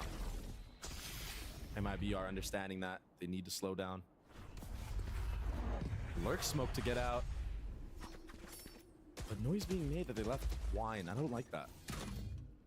There's still so much time to cut noise and decide where you want to go. The problem for MIBR is they haven't really taken any space anywhere. And up to this point, MIBR towards this B side of the map has only really gotten contact when C9 was back site. Oxy here on a more aggressive angle. And they're gonna run straight into his op. There it is. Right into the op, right into the crosshair, and right into a 2K. The potential for a third. He's heating up, Doug. Not connecting yet, but it might just be inevitable. Waiting for anyone to swing. Finally clears out the secret, but he's not able to land the shots. Oxy overwhelmed. Oh no! And the op can't hold. 10 seconds It's left. falling apart for C9. It was so good up to this moment. Shadows traveling. A 2v2, Jake and Zeppa are gonna have to figure out how to pull off this retake. They should have plenty of time to do it, and it's gonna be an approach from 2 fronts. No utility from the side of MIBR after this smoke. I don't know when the next smoke is gonna come up for RGL. Zeppa just got his knife back. This knife is gonna get so much info. The timing on it is key. There's the knife, only tagging one, so you've got to know the other one's close. He's got to be playing exactly where Jake was on the swing. RGL gets it to a 1v1. He's so weak. 4 HP, has to reposition. Jake is on the hunt, time is short. And he's gonna get the defuse. What a play from Jake. Wait. Oh, 0.65. We've seen this before. I mean, it was the exact same number, I think. Yeah. I think it was 0.67 the first time, but same thing. And honestly, that one little change of Oxy just playing a little bit on a more aggressive angle, able to get 2 into that round. It was good on MIBR for bringing it back, but at the end, that small little change in setup. I think he has it. Oh, yes. You have it. Got it. And I don't know who called that. Maybe it was Vanity. Maybe it was the coach. Maybe it's just their game plan, but that is clean. Setting up Oxy already this early on. You want to put the game in your stars' hands. They weren't able to get it through on Bind. Maybe Ascent will be a different story. 100%. And honestly, like, yeah, it wasn't the Oxy that we saw the first time around getting 3Ks, 4Ks, aces against MIBR, but he was still at the top of the scoreboard. Yeah, he still had massive impact. And that's crazy to think about. He's got the opportunity to impact the round even more here. What a flash. That's so clean. The smoke and then the flash instantly pushing him off, but Zeppa stays close. And they're not out. Zeppa with 4. FRZ alone. Ace still give it to him. A possibility. Oh, Vanity might be the one to spoil this. Yeah. Start to see the spam come through. FRZ trying to take a challenge and he succeeds. 2 HP to his name. He has been the clutch master for this team. I mean, 2 HP though. You don't have the spike in hand. I think people just want to know if Zeppa's going to get the ace or not, 30 to be honest. left. I'm surprised we're not hearing ace, ace, ace. They started. There it is. Right on cue. Nicely done, Dre. Nicely done. They're just not giving him anything.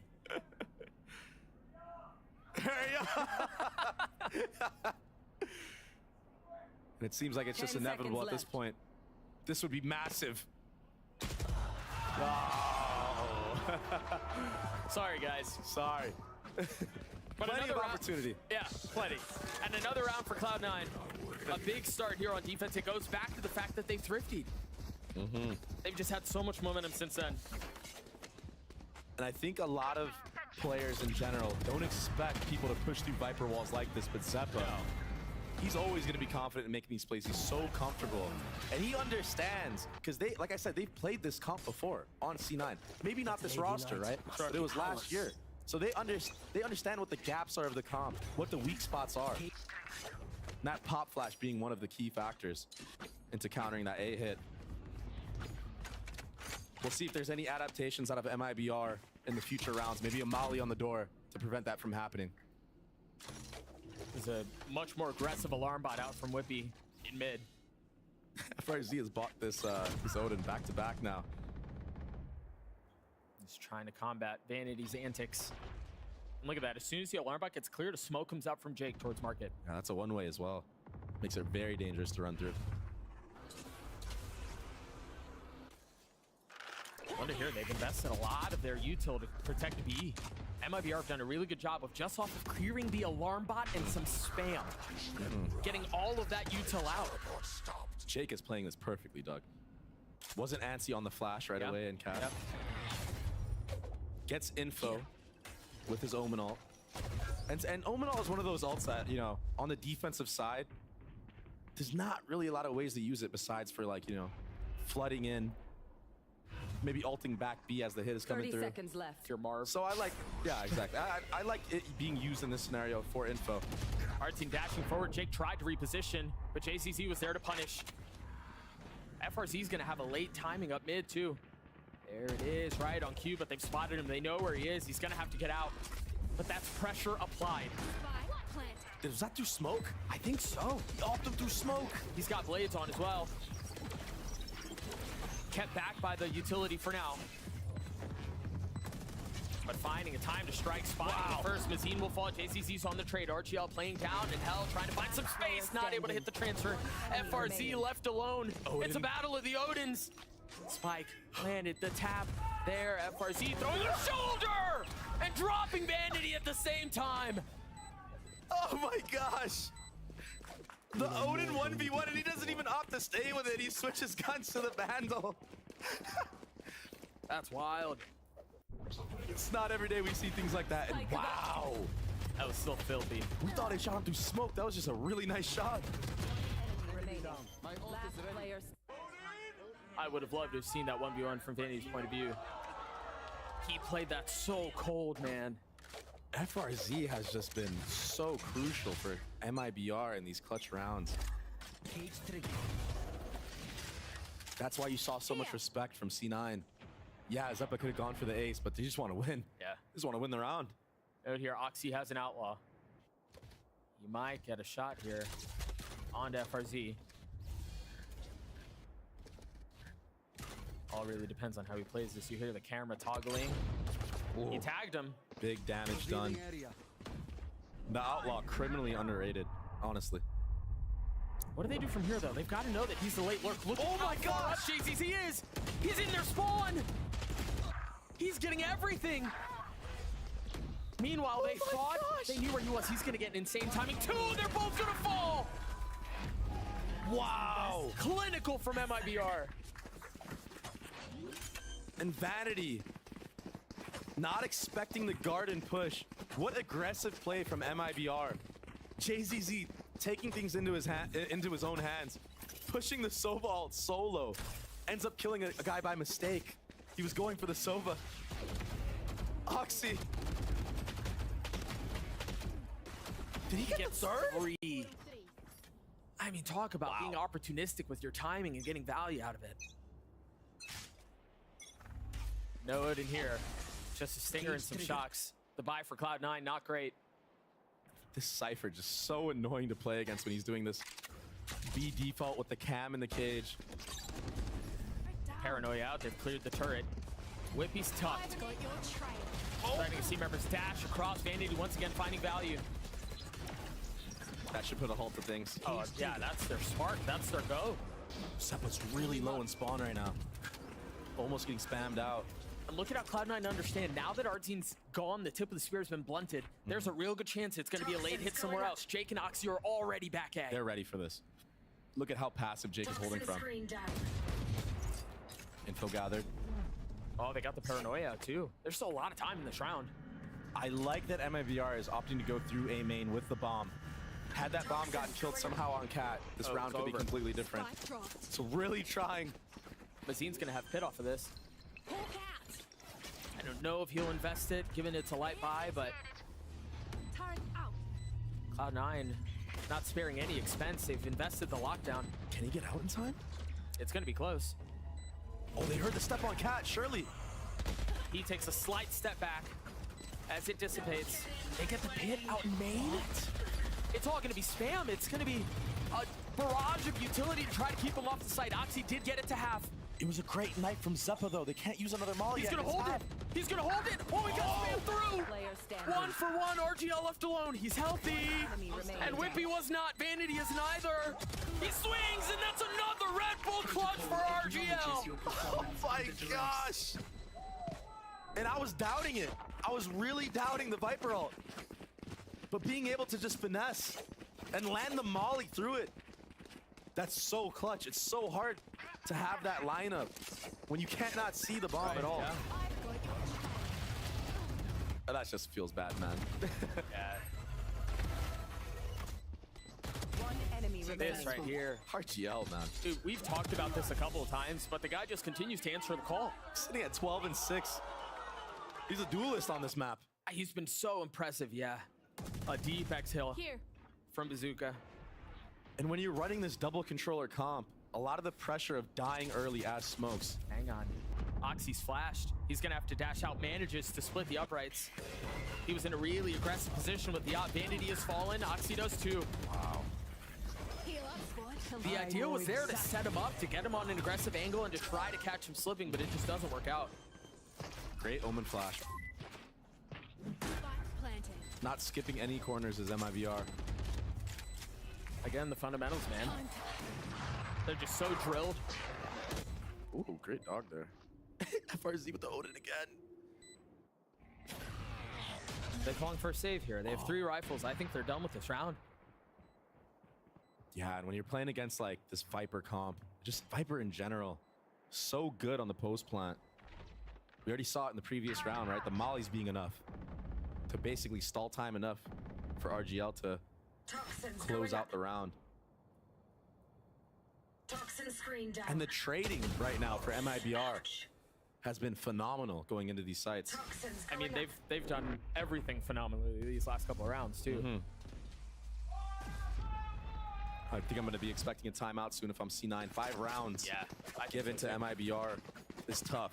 That's Right on tough. cue. A quick look before we turn away. It seems like the buy is going to be shoddy for Cloud9 as well.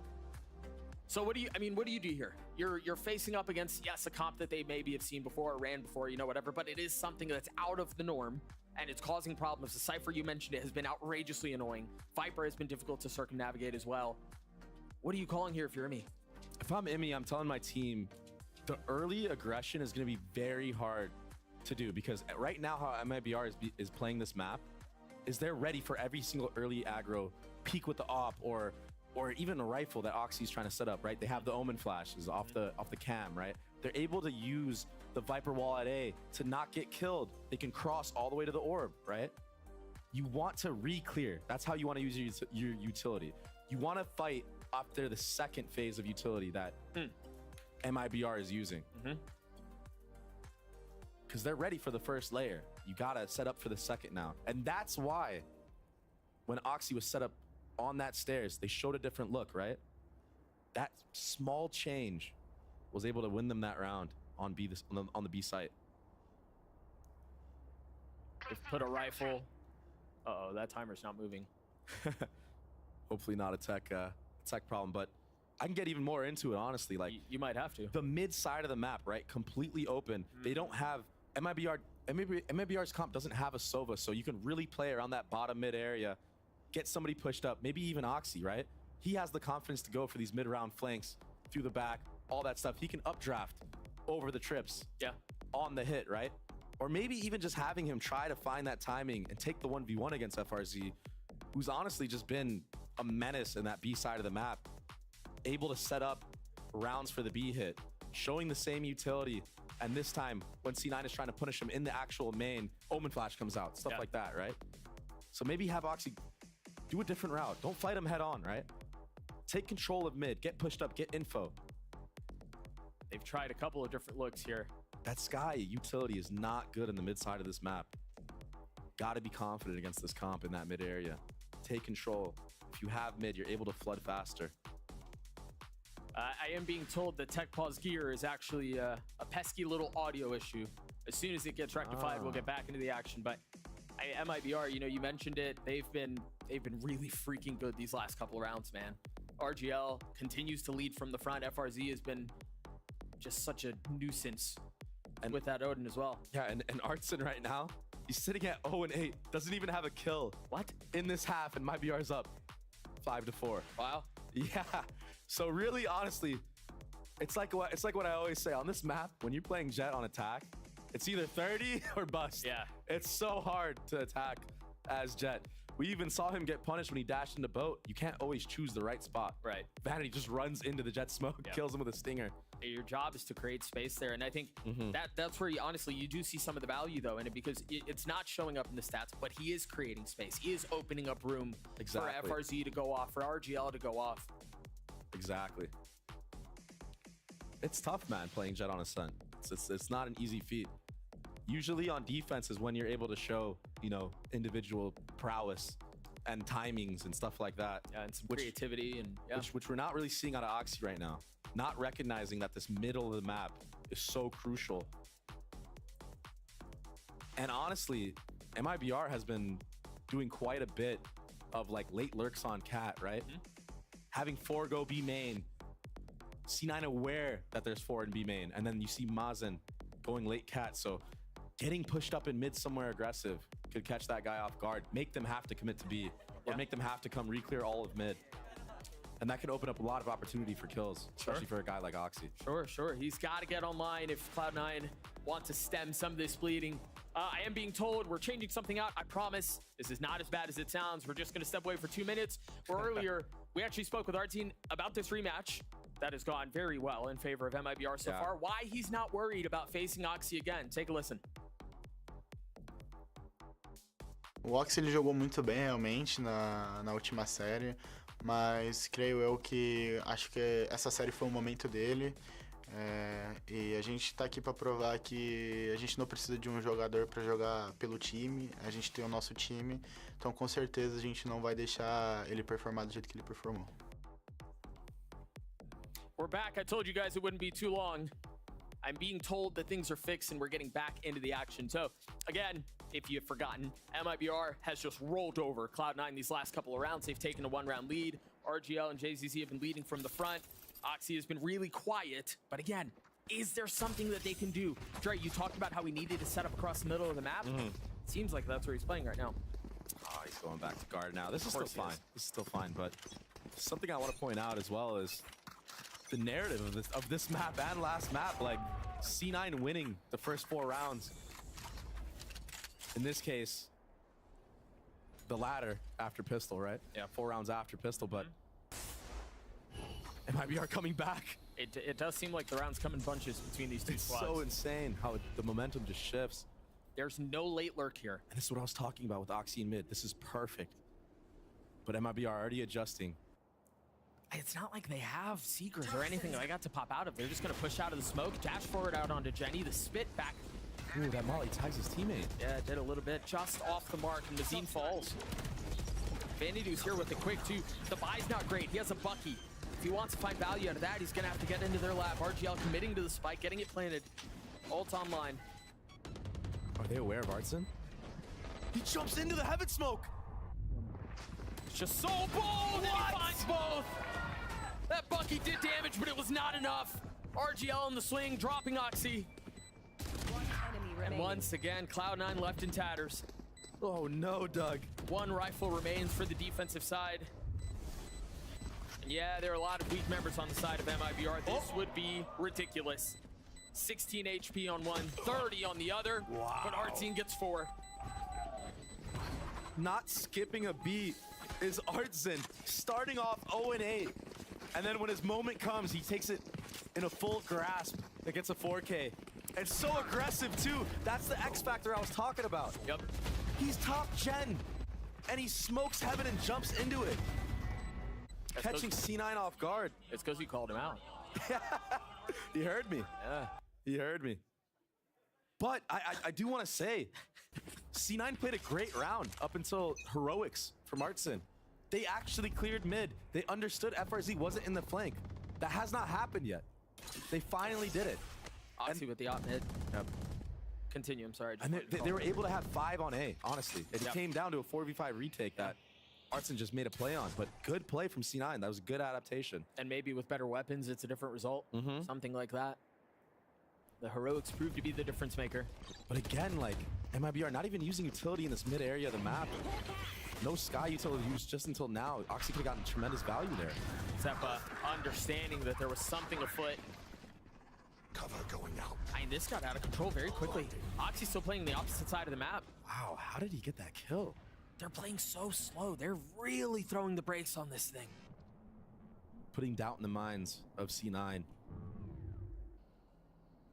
I think C9 is aware, though, because the person who was lurking mainly towards that garden side when the B hits came out was Mazen, and Mazen is now dead. So I think C9 is definitely aware no one's towards the A side of the map. Oh, that's a big seeker. They're going to try to get out. I don't think they can. FRZ falls. The spike is stuck in the middle of the map. This is a solo mission. Oh, this has to be huge for Oxy. And JZZ's got to get a massive timing. If RGL can win this 1v1, there's a shot at this. But it's a big ask. Oh, did he see the barrel? I don't think he saw JZZ's barrel. They're so patient with it. Oxy has no idea this guy's behind. I mean, how could he? He should know soon, though. When C9 clears this cat area. Yep. Right on cue. Chaos introduced into the round. JZZ not moving, though. Now they might think he's in A main, Doug. A knife. Only tagging one. Uh-oh. But there's a little bit of help. Heaven. RGL again. Can he find a second? No. JCZ left alone. The spam up in Heaven's going to give his position away. He's got to swing out to take the fight. Jake getting it to half. What? Pulls off. JCZ tried going for a play, and Jake was there to greet him. Great comeback in the round from IBR, but C9 was definitely in the driver's seat. In the half. Zeppa. Doing his best. His absolute best. 14, 7, and 11.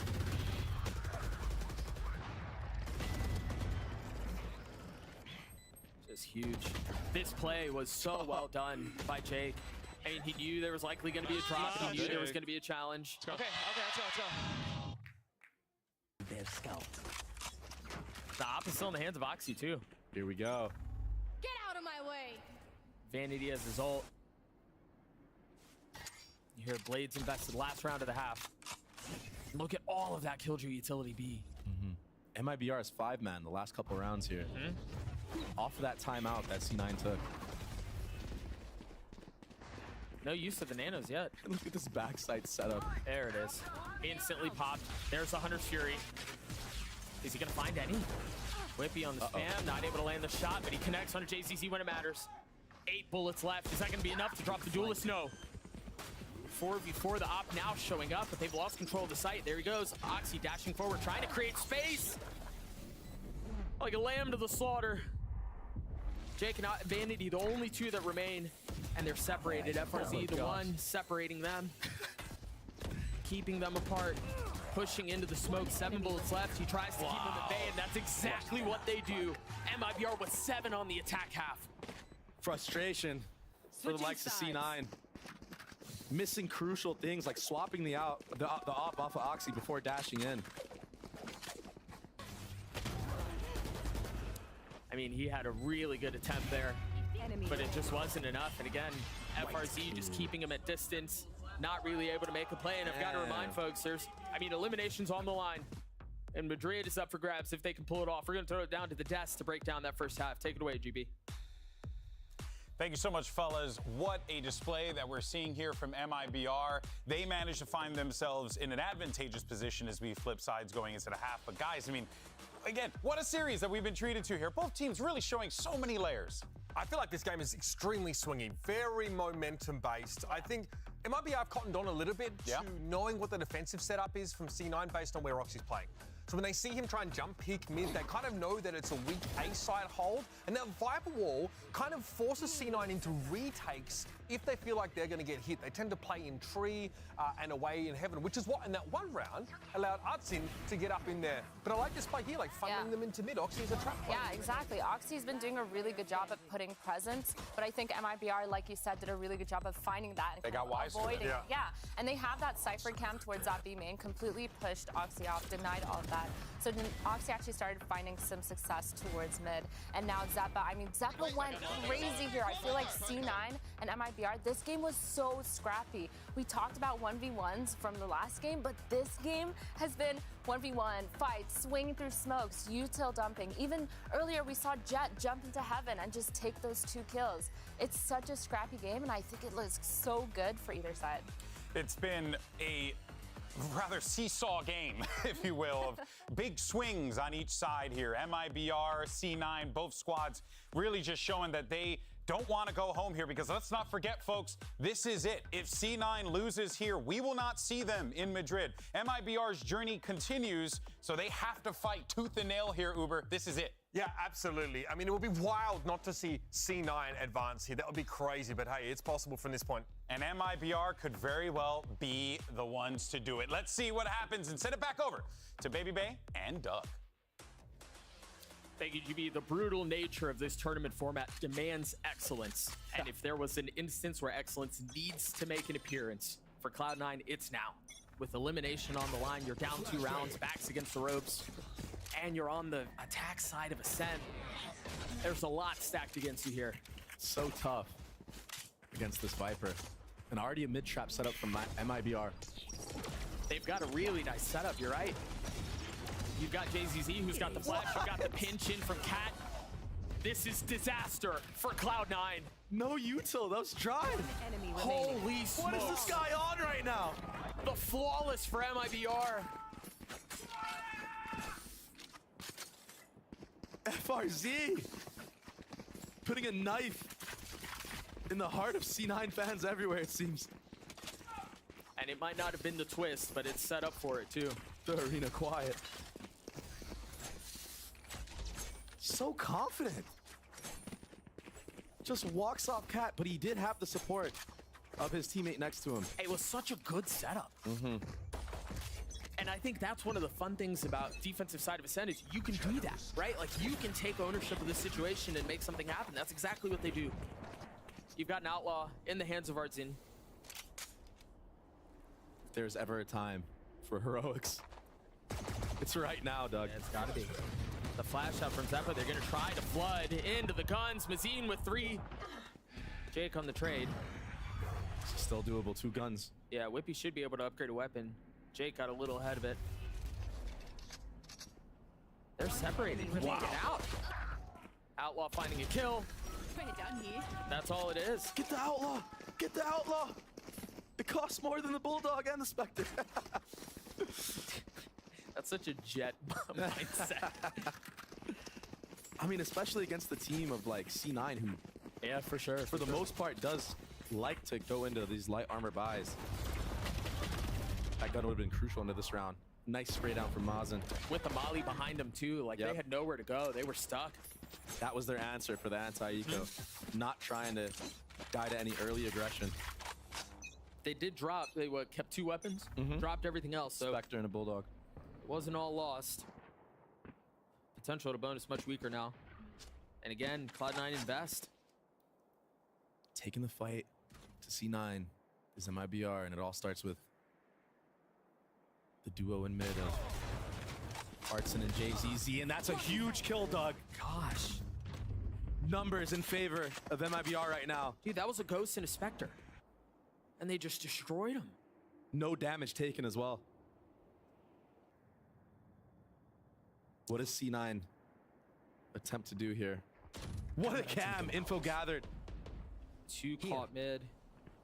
And you imagine here, as that cam sets up, you think through the rest of the half, there's a real good shot. There's an aggressive peek out of mid after that. See if that happens later in the rounds. Oh, look at the positioning of Artson right here. It's in such a good spot. You're going to have to deal with these trips without a go button. You don't have a ton there because Oxy falls. Artson with a great position. How do you break this trip, Doug? They still haven't broken it. Yeah, I don't know that you do. It caused them to flip. It's an unbreakable trip, apparently. Trying to reposition and find their way in through heaven. It's chaos. Dropping down. Oh, this shot is so important for RGL. He spotted him. He knows he's there, but now he's alone, and that might be okay. Only one found. Mazine and JZZ still there. It's actually just Mazine now. He's got a Guardian. Spike planted. Into 2 Vandals. He's healthy. Has some util. That turret doesn't look at him in. You're right. He's going to be able to creep up so far. He has 2 Viper Mollies and Orb. Does he invest any? He should know that they're in hell here. Oh, it's forcing the swing out. Now they know where he's coming from. He lands a shot on the first, vulnerable. We know for sure now he's not in the right corner, Doug. Thought he would have after the first. He's going to take the challenge to Whippy! And Mazine does it! Oh my gosh! They went into the round! The heroics for MIBR continue. And again, I mean, you can feel it. The air has been sucked out of this arena. They went into that with a Spectre and a Bulldog. Scrappy buys.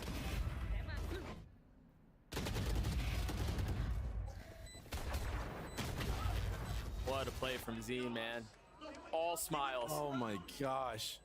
Just a perfect scenario to be in as a Viper. You have 2 Mollies and they're both in hell. And the turret, I mean the turret. Yeah. I think the turret was a really big part of it. You called it out from the very beginning.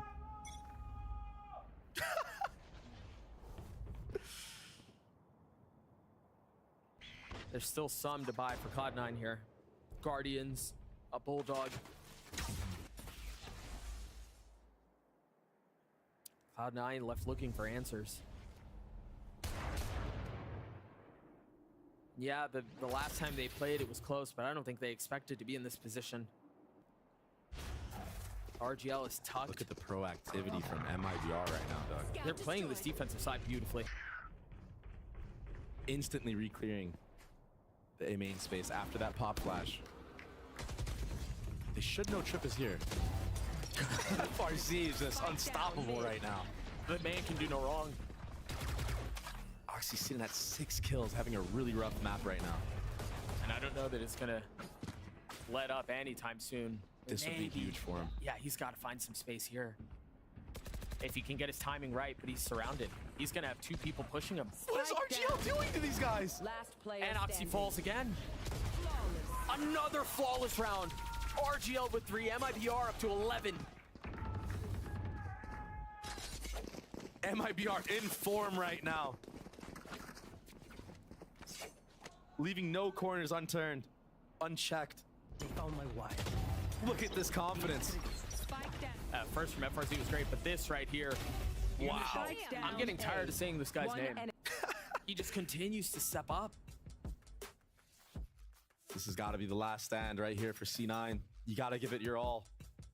And it's so tough. You see it right there. It feels like your dream of going to Madrid has been just sucked out of you. And we need a reset here. The crowd needs to hype up C9 to keep them in this. I mean, they're doing their best. They're visually just not in it right now, Doug. I mean, Jake with head in hands. A lot of pressure on this kid. We'll see if the crowd's able to will a comeback from this squad. And it's doable, Doug. You can always come back. That's what's so beautiful about Valorant. It's not over till it's truly over. When that scoreboard hits 13 or 15, whatever it may be in OT.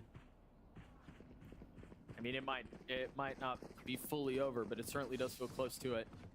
And in these moments, Doug, if you're C9, you really got to band together and just have each other's back. Yeah. Hype each other up.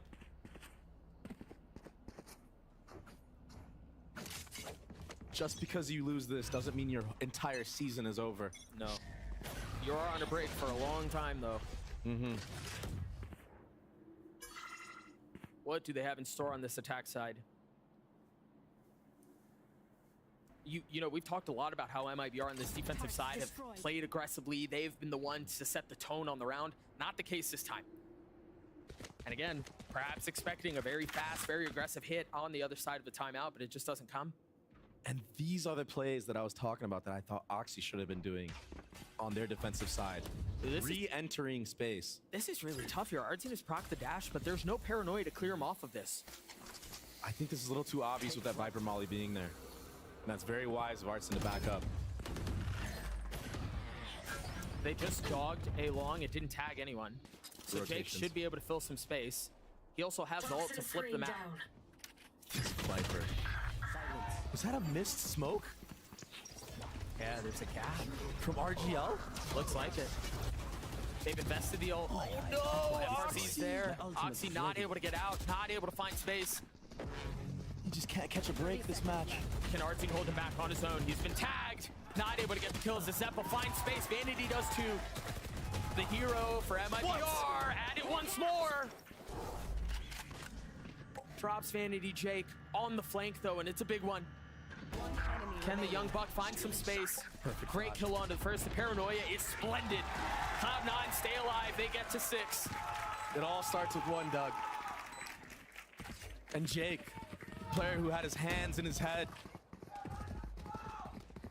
Playing great right now. 15 and 12. That flash was perfect.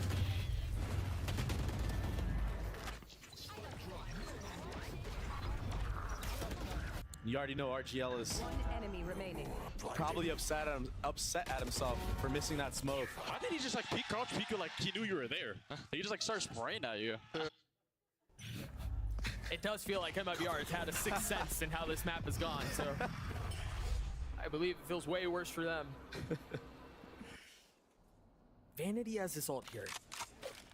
And again, given the stakes of what's going on, imagine you invest every single thing you can. Look at these trips, Doug. They're just so annoying to get through. Scout destroyed. Talk about how the life of a Jet is a hard one on Ascent. It's even worse when you have trips you got to get through and Cypher to play around.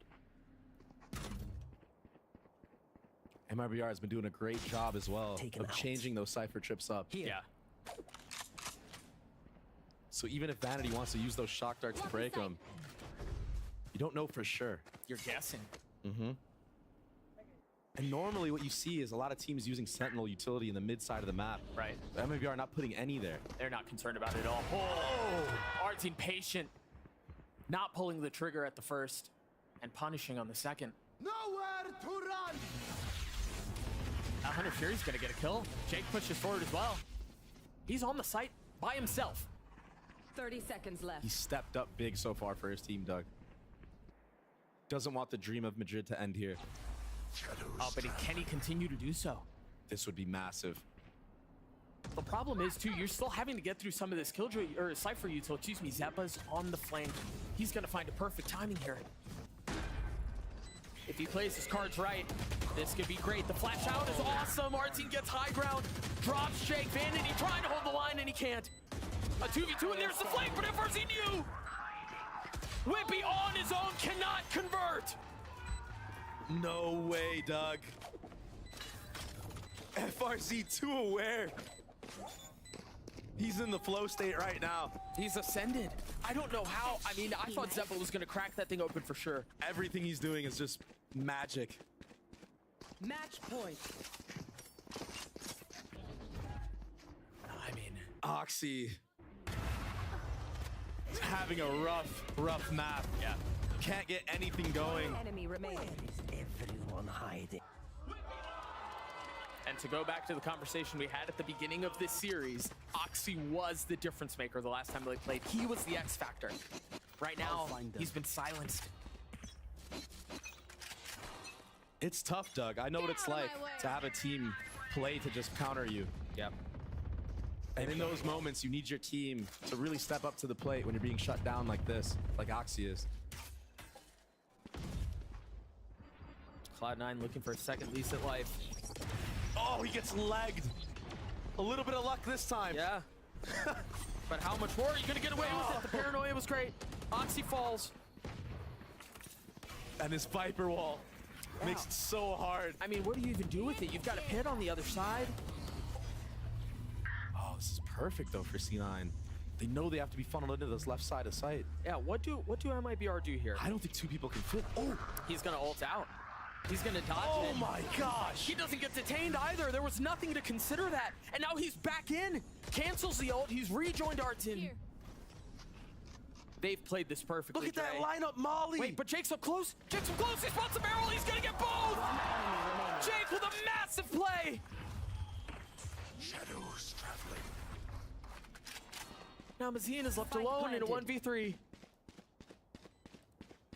Still. Signs of life for C9. Jake has been playing like a beast this game, truly. He stepped up. Mazine is not done with this round, though. He's not done with the possibility of putting them away here. Starts to flirt with the idea of doing this on his own, but it looks like he's going to think twice about it and just live to fight another day. Jake really creating so many opportunities right now for his team. And I do want to point out that this comp from MIBR, they're so drilled that Mazen has a lineup from A site that lands lane with a Viper Molly. Oh, that's huge. Sorry to cut you off there. Whippy dying? The Whippy dying and Jake dying. The money's not great.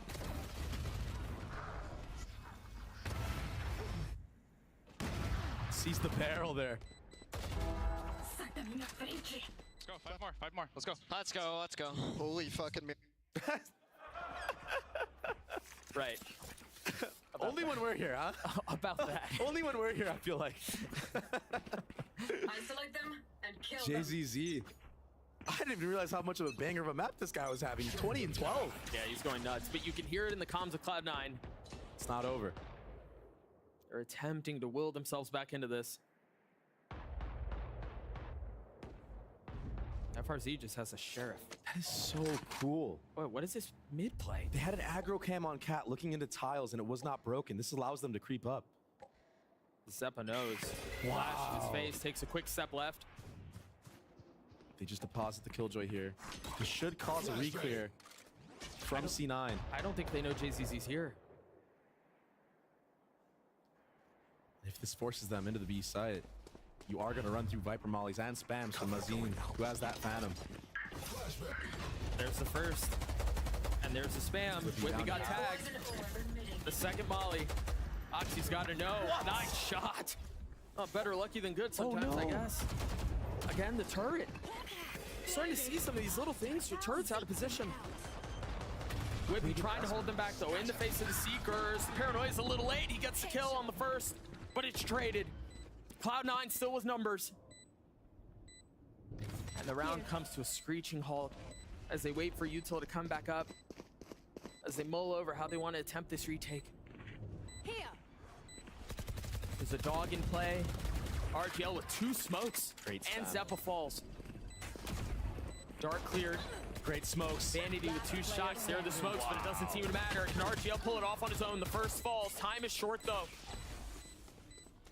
Cloud9 refusing to go away. Wow.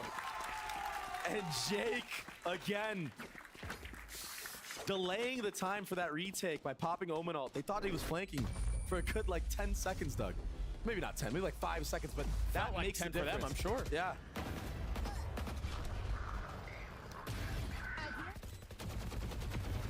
Big investment into that round from JZZ as well. Yeah. Using those Seekers into that in a 4v5. And as the tension continues to build, MIBR trying to put a stop to it as early as possible. They call a timeout to think things over and talk them through.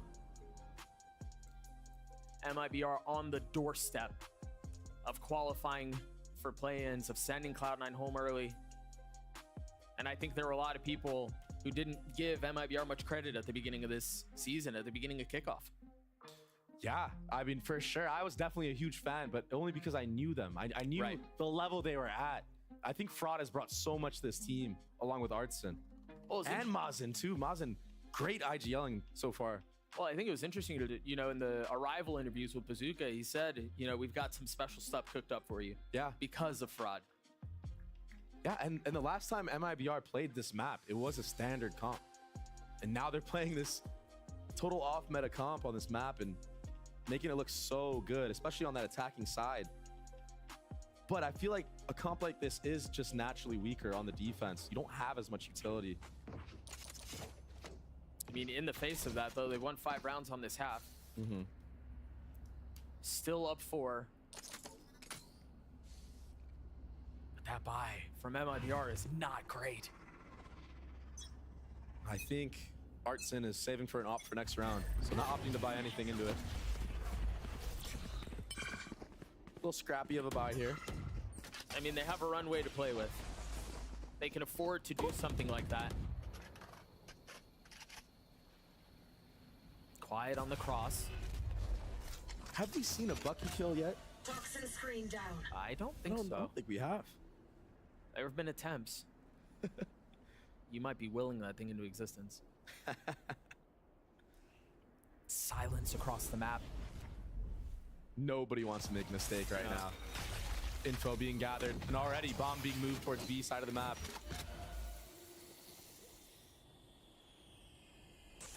Look at FRZ. He's so far up, and you've got to context it. I mean, RGL has the paranoia. I don't know if Cam can see this angle early enough for this flash to hit. He's so pushed up. We're about to find out. It all depends on how they clear this corner. They need to be explosive. Oh, forget the paranoia. Forget any util. Forget the cam. It's just going to be FRZ's gun. 30 seconds left. They bring Zeppa back. They find the space. RGL has gotten back sight. Sheriff in hand. And the trampling of Cloud9 overwhelms them. They've gotten through this pretty cleanly, all things considered. Nice from C9. Letting the KO go first. But this is where the game changes, right? Because now MIBR have guns again. Op online. Crucial. As you mentioned, yeah. Vanity does have the Sova ult, though. Does he invest it into this round? I have the spike. Down B. I've got to mention, huge from Zeppa there, too. Hitting the ult at just the right time, knowing there could be something a little bit more aggressive because they had no info on that side of the map. Those are the fundamentals that we always talk about. Here we go. Can Cloud9 continue to prolong this series, to prolong this map? Standing ahead. It's a massive hole they've dug themselves, but it seems like they're pretty fancy with a shovel, at least so far. It's a very early dog in A main from MIBR. Op has been found. Oxy's really close here. And this is what I'm talking about with this guy. Takes an op shot, still jiggles it, and he's still here. He holds. That's crazy. He's just so confident and so bold. Does C9 read into that? First trip cleared. Usual pathing for Jets when you take that op shot on Cat is to go top mid, or go to B. Ready yet. Right here. Not ready yet. Barton deciding to stay A, going Heaven now. Revealing area. I mean, if he tags anything with that dart, yeah, I thought the ult was going to be able to find more value, but it looks like it's just a distraction, just something to make some noise. But JZZ has the potential to spoil Cloud9's dreams right now. If he goes unchecked, it's a problem, but it's just one. Oxy dashing forward. Artsin is repositioned. He's got the op in hand. Down A. Numbers, MIBR. No ults to deal with for Cloud9. Nothing else there. Full Omen utility up for RGL. You're gonna see this Omen flash. Probably hitting the likes of Jen and Hell. And the Odin. Cover going out. Start to see some of the smokes come through. If there's anyone in main, you're not gonna get a chance to splay. Vanity's so weak. There's a paranoia. There's the swing. He drops down and he gets it with the shorty. That's all it'll be. MIBR send Cloud9 home in advance. And Artsin, the X factor in the moment. That's what he needs to be for his team. And he was. Jumps out Jen into a Viper Molly with the op and gets 2. What a map from MIBR. Great play. Winning the rematch. They took that personally. Dude, and you know, you and I were talking about this earlier. It's hard to beat a team twice, man. Yeah. It's hard to beat a team twice when you've learned your tendencies, when you've seen their tendencies, the micro adjustments that have to be made in order to come out on top. It's hard. JCZ 7 first bloods.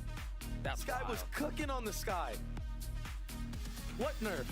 Yeah, no kidding. You're 100% correct though, Doug.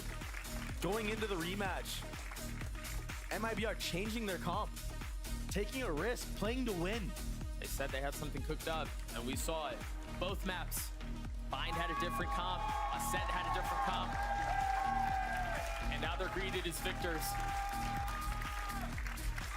There's a lot to be excited about for this squad.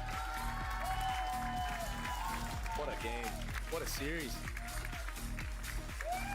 I love those jerseys, Doug. Gotta be honest with you. Yeah, the jerseys are clean. But honestly, the gameplay impressed me the most. Yeah.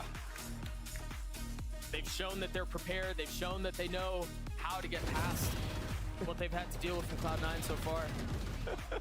I can't even. Cloud9, oh no. The signs that were being handed. Zeppa looking really good. Honestly, C9. Yeah, it sucks in the moment, but it's a long season, Doug. Yeah. And you have plenty of more opportunities. Got to really band together as brothers here and cook. You know, cook in this time that you have off. Get a mental reset in. Do some team activities. Some team activities. Yeah, I mean, you got to get your head off of this loss because Sure. they're very emotional players. You can tell.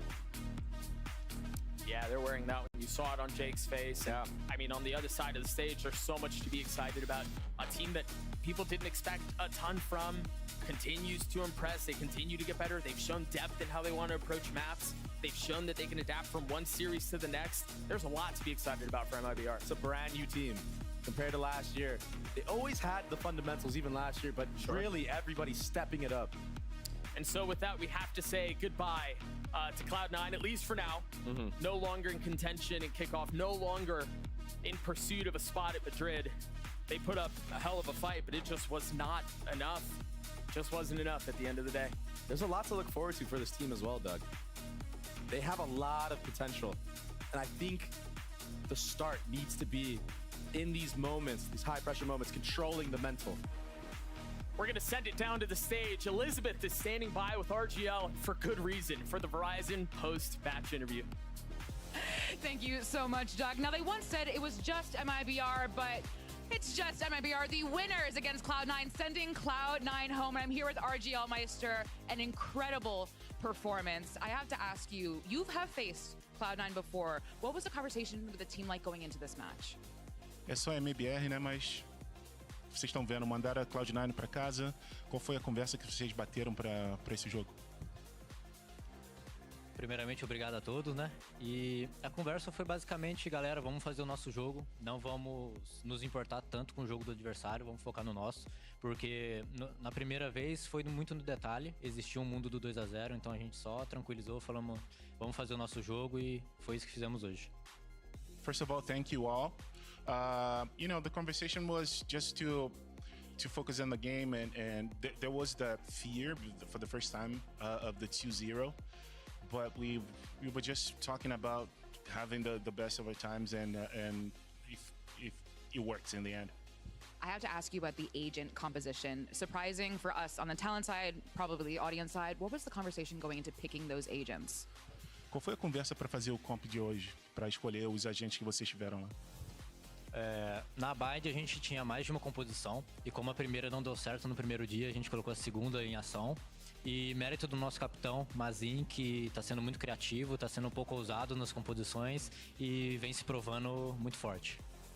Yeah, since on the first day that comp didn't work very much, we changed the comp, and I think a lot of the credit goes to Mazin. He's been helping a lot, and he's been doing great calls, and we're following him, his leadership in game. I'd love to ask you specifically about Fraud and what Fraud has added to the team, because Bazooka kind of dodged my question earlier, but I do want to ask you, what has Fraud brought to this team? Quero te perguntar especificamente sobre o Fraud, o que ele tem trazido para vocês? O Fraud, mesmo longe, é um coach incrível, né? Dispensa comentários, né? Então, ele e o Bazooka são dois coaches incríveis, então eles se somam muito. Então, por mais que tenha ideias diferentes, às vezes, no fim do dia, a gente sempre chega num ponto final ali que é bom pro time todo, então a gente sempre sai com a mesma ideia e sempre somando as ideias. Even far away, Fraud is one of the best, and he complements Bazooka really well.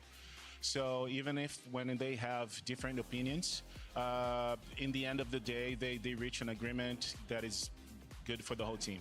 And clearly a 2-0 win. Congratulations. Everyone please give it up for RGL Meister. An incredible performance. But stay right there because we have a lot more Valorant. We'll be heading to a break, but grab a snack, go to the bathroom, and we'll see you soon.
Take my beat back. Take my beat. My beat.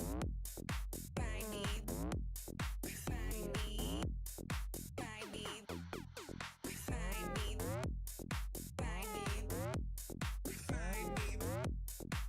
My beat.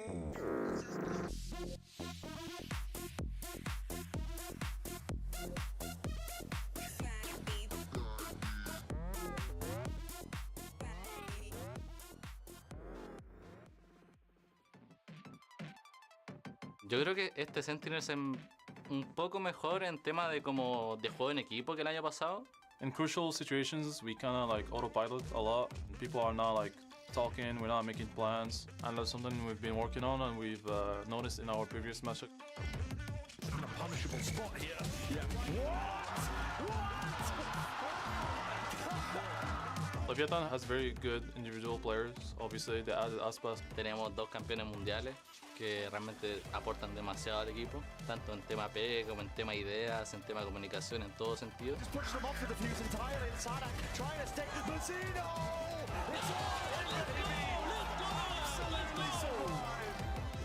Y eso siento que somos un equipo mucho más completo y mucho mejor preparado que el año pasado.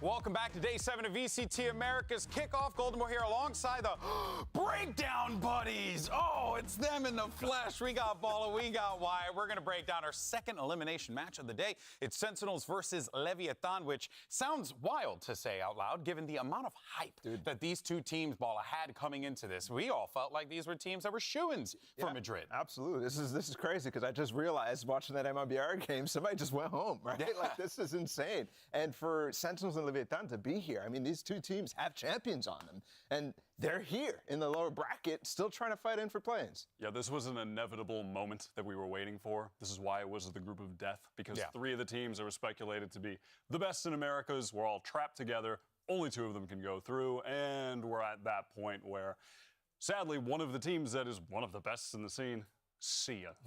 They're gone. It's over. And This is also crazy. how they both, got here as well, I think speaks volumes here. Like Leviathan, they felt like a team that was like destined for that spot. And who knows, they could still very well be in that position. But of course, standing in their way, you have the Sentinels who could very well end this run today. And one of the individuals that could be a threat on this team, John QT, is actually standing by with Elizabeth to get his thoughts going into this matchup.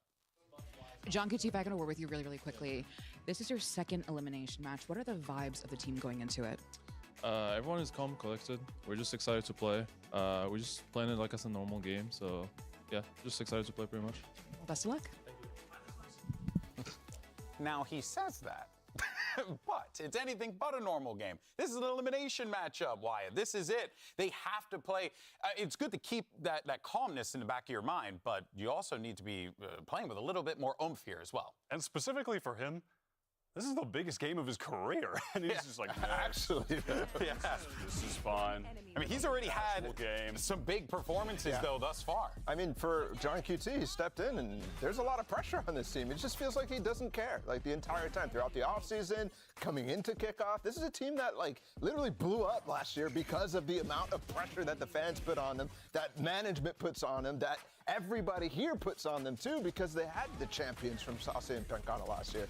John is filling into it so nicely. Yeah, absolutely. I mean, it's one of the rare moves where Sentinels just pick up a guy because he's just a good player that they need for their team. He was like, for the wider scene, pretty unknown, was incredible in challengers last year with M80 and was just exactly what they needed. They needed the IGL to bring this team together, to make it cohesive, which it wasn't at any point last year. And now we have that. Expectations so high from their success in the offseason. They were expected to be a favorite getting through this group. Yeah, and even for a player like Zekin as well is another one to talk about expectations, because I remember when we were chatting with him about filling into that primary duelist role, being the guy, the tip of the spear for the team, if you will. And he said it was a lot of pressure, but he was excited for it, and I think that Zekin, Balla, could very well be a difference maker for this Sentinels team if he gets that freedom to play the way that he knows how. Oh, absolutely. He has to be. He has to be the guy who steps up, because last year he was almost the only person, I think, who Sentinels had performing at a level that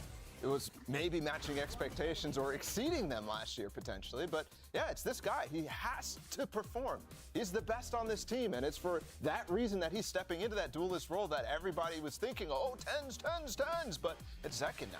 Yeah, he's been so good on each different duelist that he's playing. The Jet for him has become such just a pocket Picking up pick. the op. It's been so good. Yeah, opping is doing it all. I mean, this is a guy that we saw blow up teams on the international stage with Xset and then setting these high expectations, which he's met, but the system that he's been in, this team's existence over the past year, the chaos, the roster changes, have just not put him in a position to shine on the international stage again. And finally, this is an opportunity for that to happen. This is that. Yeah, you know, it feels like almost if this doesn't happen, if this project continues to fail, it's like they're kind of wasting this guy. He might be in, you know, I'm not going to say for sure the prime of his career because he's a young player, but he is damn good, and he needs to be on the world stage. That's how good he is. They haven't had the chance to go to an international tournament other than like lock-in all the way back and throughout the offseason. Everyone got a trip to that one. Yeah, exactly. It was a freebie. You know, it was a nice trip, though. I mean, I quite like Sao Paulo. I couldn't agree more. It was quite a long one. But you know what, though? We did have that opportunity to chat with Tens and Zekin, I mentioned before. We asked them actually who was scarier, who's the team that they were a little fearful going up against. Let's actually go ahead and hear what they said. It's only 2 teams that are going to make it to Masters Madrid. If it's you guys, who else do you think is making it? I would probably say, either between Leviathan or Loud, I think. Okay. I think those are probably the 2 strongest teams in the Americas region right now. I think the rest of the teams are kind of below that level. And yeah. Who is scarier, Leviathan or Loud? Zach, go ahead. I'd probably go Loud just because they have a core of 4 players who have been together for a very, very long time. Lev is still, they have a lot of superstars, obviously, but they're a new team and they're still developing. So I think for now it would be Loud, but we'll see. Okay. So Zekin also has a career as an analyst as well, because he was on the money with that one. I think that everyone felt coming into this one, Wyatt, that yes, you know, Leviathan are going to be a threat, but there was always that lingering thought in the back of your mind. This is still a new team from different backgrounds. What happens when they're tested? We saw that happen, and, well, I mean, the results speak for themselves. Yeah, the new team versus the core that Zekin is talking about could not be illustrated more perfectly than the match we saw yesterday. Lev were sloppy. Their split is sloppy. It is not cohesive. Unexpected. At all. With different comps, they just can't figure it out. They went back to the old reliable 2023 comp. It was better than the Sova comp, but it still didn't work out. And you have to question, of course, yes, they have put together this super team. Well, one of the components is world champion initiator comp, but he came in really recently. And you could see the influence on the team. It's why they had the Sova on split, trying different things.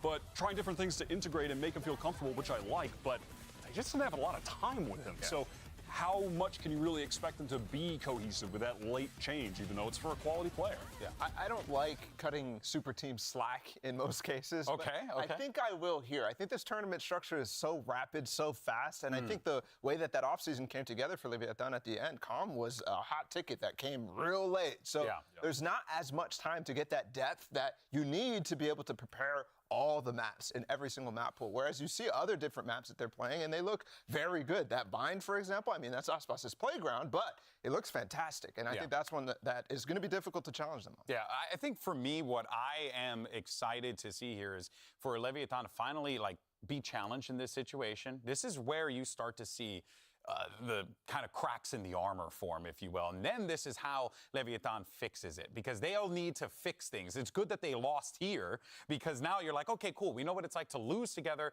Now let's go and make a run together, because this is what's going to form a relationship between these 5 players from really different backgrounds coming together to form this super team, Wyatt. Yeah, absolutely. I mean, this is the most international team there's been in America so far. It's the most America's team. Yeah, it truly is. And a key part of that was them with their first, I believe the first move or second, whatever. They brought in a big one. The biggest move somewhere alongside Tex early on in the offseason. He is obviously quite possibly the greatest player in the world. He's always going to be, at the very least, you can't not have him in the comp. But You're a joker and a clown if you don't have him at least in the comp. We proved that if it bleeds, you can kill it, though. and Aspas did bleed that game. But listen, if there's one team that's going to shut down Aspas, it's the team that birthed him. It's the team that created him, GB. So it's Sonic. Yeah, I don't know why you did that. I don't know. I felt like it was production said, apropos. Back on cam, and then you did that, which is wild. But you get what I'm saying here. So when we're going up against Sentinels, different story. There's no way in my mind they're going to be as good at shutting them down than Loud. The thing is, I think when you have Aspas on your team and you see stats like this in terms of his worst performance almost ever here on the stage, it's different because this is elimination. This is the type of games where there's high stake, and it's always the time where Aspas just turns on, right? And he just destroys. So that map 3, for example, he disappeared, and that's not what you're expecting from a guy like that. It's absolutely not. Star player. The coordination and the chemistry between the rest of the team, I think, is something that's really difficult when you have so many factors coming together, right? When you have Tex, when you have Comp, when you have multiple world champions coming together, that's the difficult part to make it work together. Yeah. What does fascinate me is to see this. I want to see like Calm and Aspas continue to find success together. Maybe Calm can be a kind of a setup guy. You know, he needs to be the setup guy for Aspas. Like that guy. And he needs to be that guy for this game. And if he is, that will be quite dangerous for Sentinels to deal with. I mean, I'm already looking at this, the games that they've played so far, and Calm is the most talkative on the team. Yeah, he's doing it. Yeah, and that's exciting because we get to see Calm still in his element from last year. Whenever he was playing any of those weird gimmicky comps, especially with the Sova, always being so proactive on that agent. And it helps for a team that speaks a lot of different languages. They're, you know, the guys from LATAM, Aspas, they're, of course, all calming in English, not their native language. So having Calm be able to pick some of that up, offer a lot of mid-rounding, help out King is super crucial. But yeah, to your point as well, he's a unique player. Yeah. And bringing in a unique guy like that late in the off season is tough. It's gonna take a while. At least he provides value no matter what, right? Absolutely. Provides value. I'm scared though. If he is talking as much as he is to fill other gaps though, because of potential language barriers or something like that, especially if King is still the IGL I'm actually not on concerned about the language barrier when it comes to because King's I'm not either. Yeah, I think that, but I do agree with what you're saying though. Yeah, the comfort thing is what I'm a little concerned about when it comes to somebody stepping up like that, because you don't want to fill that hole completely. You want them to grow into it. Very true. That will continue to be the question we ask for this team, you know, throughout the year, because we see all these different combinations coming in. It's going to be a very interesting matchup. This is a very similar conversation we were having about Sentinels last year as well, and then they had to make some adjustments. They were trolling. They were trolling. Well, going into the season, we were like, how are these things going to pair together? Turns out it didn't. I'll give you that. But that being said, though, ahead of today's match, we did speak with the Sentinels IGL John QT about the areas the team needs to improve. Let's actually check that out. I think in crucial situations, we kind of like autopilot a lot and we don't make plans. I think it's a lot of the like mid-round situations, late round situations, we mess up and people are not like talking, we're not making plans, stuff like that. So that's been pretty bad for us so far. We'll, of course, have to see how John QT and the rest of the squad from Sentinels fare against Leviathan, a big matchup that we're about to be treated to here. But let's go ahead and take a moment, though, to continue to talk more about some of these players. We got Zelsis, who, I love the phrase, the vibe merchant. He definitely brings that energy to the team, and he's going to need to here, because this is going to be a tough game no matter how you slice it on both sides of the field here, Wyatt. Yeah, we're watching a clip right now from last year on Cloud9, late in the season when they were struggling. He was the guy keeping the positive attitude for the rookies on the team. He was the guy lifting up their spirits when they were having some rough games. And that's the character arc he's been on, is becoming this positive leader figure in the team. And that was one of the main reasons, if not the main reason, they ended up going with him in the offseason, is there was a moment where they were down in one of those offseason tournaments to G2, like 10-2, something at the half. And he was subbing in, and he, with his energy that he brings to the team, that vocal ability that he has to bring them back, win that game, and then it just kind of became clear from there, like, all right, this guy is just, he fits so well into this team. I mean, that we have to use him. I'll tell you, Cloud9 is missing him right now.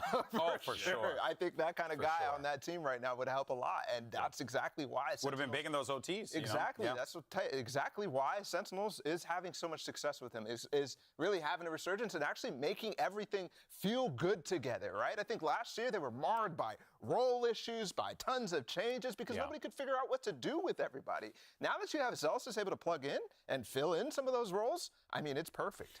You know, Valorant really has evolved into a game where you need to have one or two of those like insanely flexible players on your team to cover those gaps, to fill the roles that you need to. It's actually been really cool to see all these players evolve over the course of the last 2 years. And that being said, though, well, we want you guys to share who you think is going to walk away with the win here. Is it going to be Leviathan or will it be Sentinels? This will be fascinating only because, I mean, like, you know, the two very good teams here, but we all know Sentinels fan base is quite loud.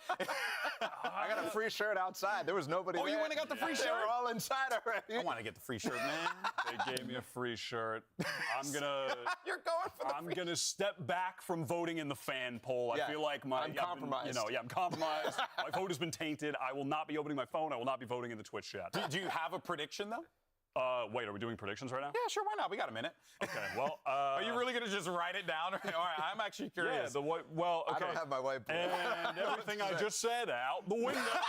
I'm going with Sen, and it doesn't. It's not about the T-shirt. It has nothing to do with the T-shirt. Nothing to do with it. It has to do with I've lost my train of thought. Paula, take it away. Why are you going with who? Why am I going with who? Tell me. I don't know. Oh, you don't know? I think I'm going with Sentinels too. Okay. All right. I think that this team is really coming together nicely, and Leviathan, that last game was abysmal. I'll have to say.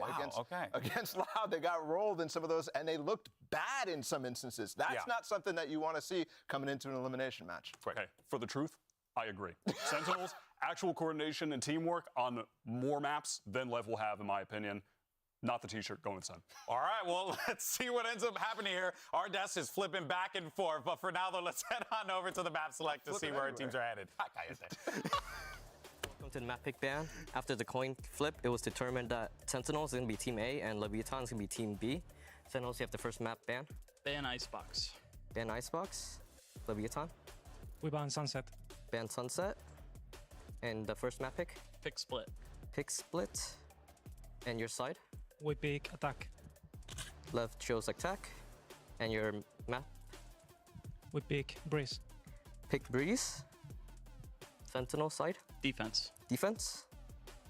And the map ban? Ban Ascent. Ascent. We ban Lotus. Lotus. And the default map's gonna be Bind. And Sentinels, you get to pick the side. Attack. Attack. Okay, awesome. Good luck, have fun, guys. Thanks. Good luck. Good luck. Good luck.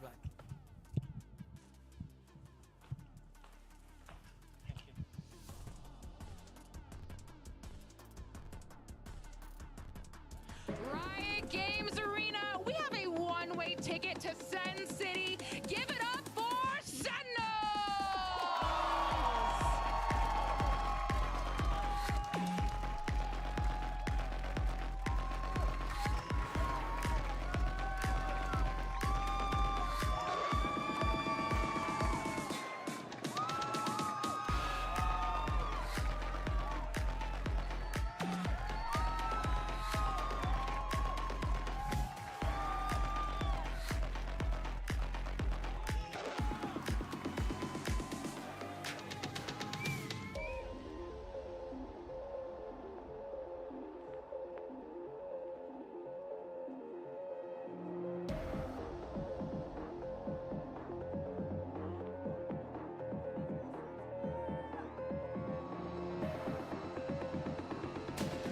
Y en la arena sube la marea porque juega la Levianeta.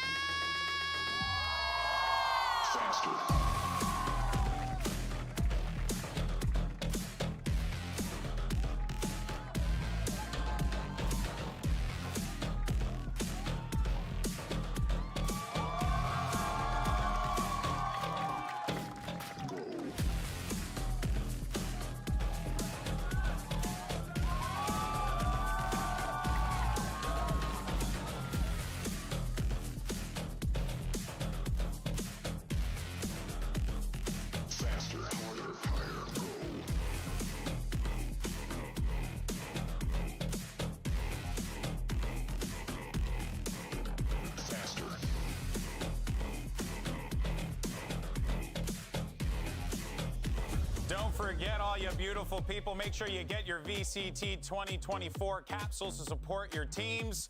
And these two teams definitely have a lot of supporters, so I wouldn't be shocked to see a lot of these skins, especially because that Leviathan one looks dope in matchmaking. But Wyatt, you had said that you had things to talk about. You had actual analysis to break down. Yep. Yeah, so what do you have? I told you to send it straight to you. And I'm catching it. This map pool, the first two maps are really good for Sen. Split, we saw them already find success there. They had that close game against Loud, but they beat 100 Thieves in solid fashion. John Cutie was going crazy. Saucy was going crazy. Lev have used two different comps on Split, and they kind of sucked with both. So that's good news for Sen. And then when we go from there, I don't want to get too ahead of myself, but Breeze is the second map. That was a map that Sen beat PaperX on twice in the offseason. I think these first two maps are looking really good for Sentinels. And then the third one, if we get there, is Bind, and then we're in Lev territory. Well, if we're at map 3 at that point, I mean, you just throw the analysis out the window. Sen are solid favorites to me. Let's go. Dude, I like to disagree with everything that people say usually, but I just have to agree with everything. Is that what it is? Every time we hang out, you just disagree with me? Yeah, I like wow, you're a terrible person.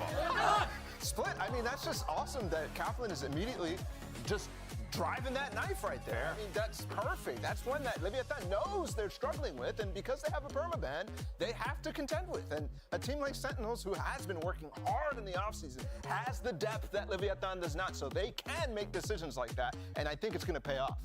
Could very well. This is going to be quite difficult for Leviathan to have to try and overcome here, Wyatt, but they have Aspas. They do have Aspas, and I'm looking towards one thing, which is what will he be playing, and what will the rest of the Lev team be playing? Because they play with two comps.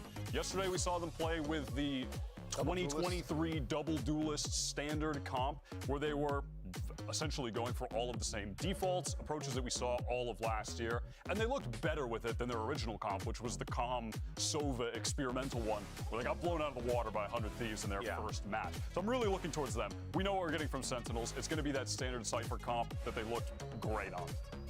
All right, well, we're going to get this agent select here in a moment, and we will see what the compositions would be, most notably for Leviathan, as we had discussed at great length, what look we're going to get for this team, and we are getting double duelist here for Leviathan. And no, I'm just kidding. No, I think this is good. I think this is the only real choice that they had. The Sova comp did not work. It was not ready. Maybe in split 1 or something like that, they'll be able to bring it back out. But this is the only choice that you have when you have only one match left in this tournament to stay alive. And frankly, their match wasn't terrible against Loud. It was sloppy. Loud played great. It was sloppy, a point for sure. But they still have Tex and Osmos on the duelists here. If they just take it a little bit further with the fragging than they did against Loud, that could be the difference maker just on its own, because those two guys are crazy. They can just frag out. Or Sentinels is not able to inject the same amount of chaos that really made Leviathan kind of lost in that first half. That could go and that's a possibility, right? I mean, we always got to factor in, what's on the other side of the field there, right? And for all we know, there could have been an opportunity where Leviathan just goes back and says, okay, guys, we know where we had screwed up. We need to, and they have the players to do it. That's the thing. Don't forget, Loud was running a funky comp in that one, right? They were running the double initiator on split still. That, I don't know. I think that could have been the key factor into why Leviathan was not ready for exactly how this was going to go. Yeah, real quick, just want to let everyone know, quick mouse issue on the stage, and then once we are good to go, we're going to jump into the action. For now, though, we're just going to keep on yapping. Okay, a couple yappers. Paul and I have been, we've been doing little silly, who do you think's gonna win this game kind of thing. Now, if you were to hypothetically engage in a little what do you think is gonna happen? What do I think is gonna happen? I would personally say that on the mouse front, I would say it's Ten's mouse. What's your guess? Whose mouse do you think it is? Well, all you gotta do is look at the stage, right? No, that's cheating. Okay, so don't look at the stage. I'm looking. I got the TV right now. We got 4 TVs. His mouse is working. I think it's on the other side. I think no. It has to be the Leviathan side, only because Ten's has 7 mice. He can't have a broken mouse. He just gets a new one. There's nothing wrong with it. He's got another one on Prime delivery, just right around the corner. It's just so good. Oh, man. All right, well, it seems like we're going to be good to go in a little bit here. But yeah, you guys are both calling for Sen. Any chance here for Leviathan? Absolutely. What is the chance of I'm trying to create conversation, you buttheads. And you're doing it. And now I will respond. Okay. There is absolutely a chance for Lev. The player quality is outrageous. This map is clearly not their strong suit. They have proven that 2 times. But their players are incredible. They can win just playing a pretty simple 2023 style game with this comp because their players can go crazy. Now, what do you do with your hands if Leviathan wins split? What do I do with my hands? What do you do? I don't know. Give them a nice thumbs up. Thumbs up. Great job out there, guys. What do you do, though, with Leviathan? Okay, wait a minute. Just got the word from the producer. We're good to go, folks. Here we go. Let's see how this match is going to get settled. Sentinels versus Leviathan, and who better to call the action than Bren and Sideshow? Let's get this started. Sentinels versus Leviathan. Elimination game, Josh. Here, right now, and it's all on the line to play for that play-ins, a chance for that lifeline of Madrid. You think about the expectations for both of these rosters. They are sky high. On one side, you've got an assembled attempt at a super team from Americas, and on the other, a Sentinels that's retooled this year. Neither of these squads want to be going home. It's such a tough group. This is the conclusion of, inarguably, I think, the toughest group in Americas here. If you end up going home in this one, no more chances to make it to Madrid. Both of these rosters want to be attending as many of those global events as possible. High expectations set on the shoulders of each of them. And you see Sentinels running a pistol round at the beginning here, where they're going to paranoia and try to throw a nade off the cam contact. Lev are nowhere near. Right, so both teams' pistol round ideas don't even interact with each other for now. Opposite sides of the map. Will be a chance here for Sentinels to play their retakes. They're known for it, their defensive setups. Yeah, their Retake defensive protocols. retakes, they're so good over towards A. Really nice. But an open plant. They've gone for heaven here. Now a refight will be on the cards. Out towards ramp now, everybody. Side by side, shoulder to shoulder. One slip up could spell disaster, but that double face just off the boombot contact. Paranoia followed it up, and now they're finally at least taking a bit of that space, but they've got to refight past this wall, waiting for it to go down now. Clearing it. Sen are trying to be extremely thorough here, but the more time they take, the more Mazzino's pull is going to be just an endgame checkmate. Slight slip up there, Zekken just not having the gun out. King just holding it down, straight into the elbow. You can't remove it. And that's Lev. Pistol round. Granted and gained. Spectacular individual stuff from King to open things up. He really struggled in that opening match, and I thought, oh, that's not a great sign for Leviathan's season if this star player, super fragger IGL, isn't going to be able to be online. And then he was amazing in the match against Loud. Yeah. So I don't think they'll struggle to get value out of him here.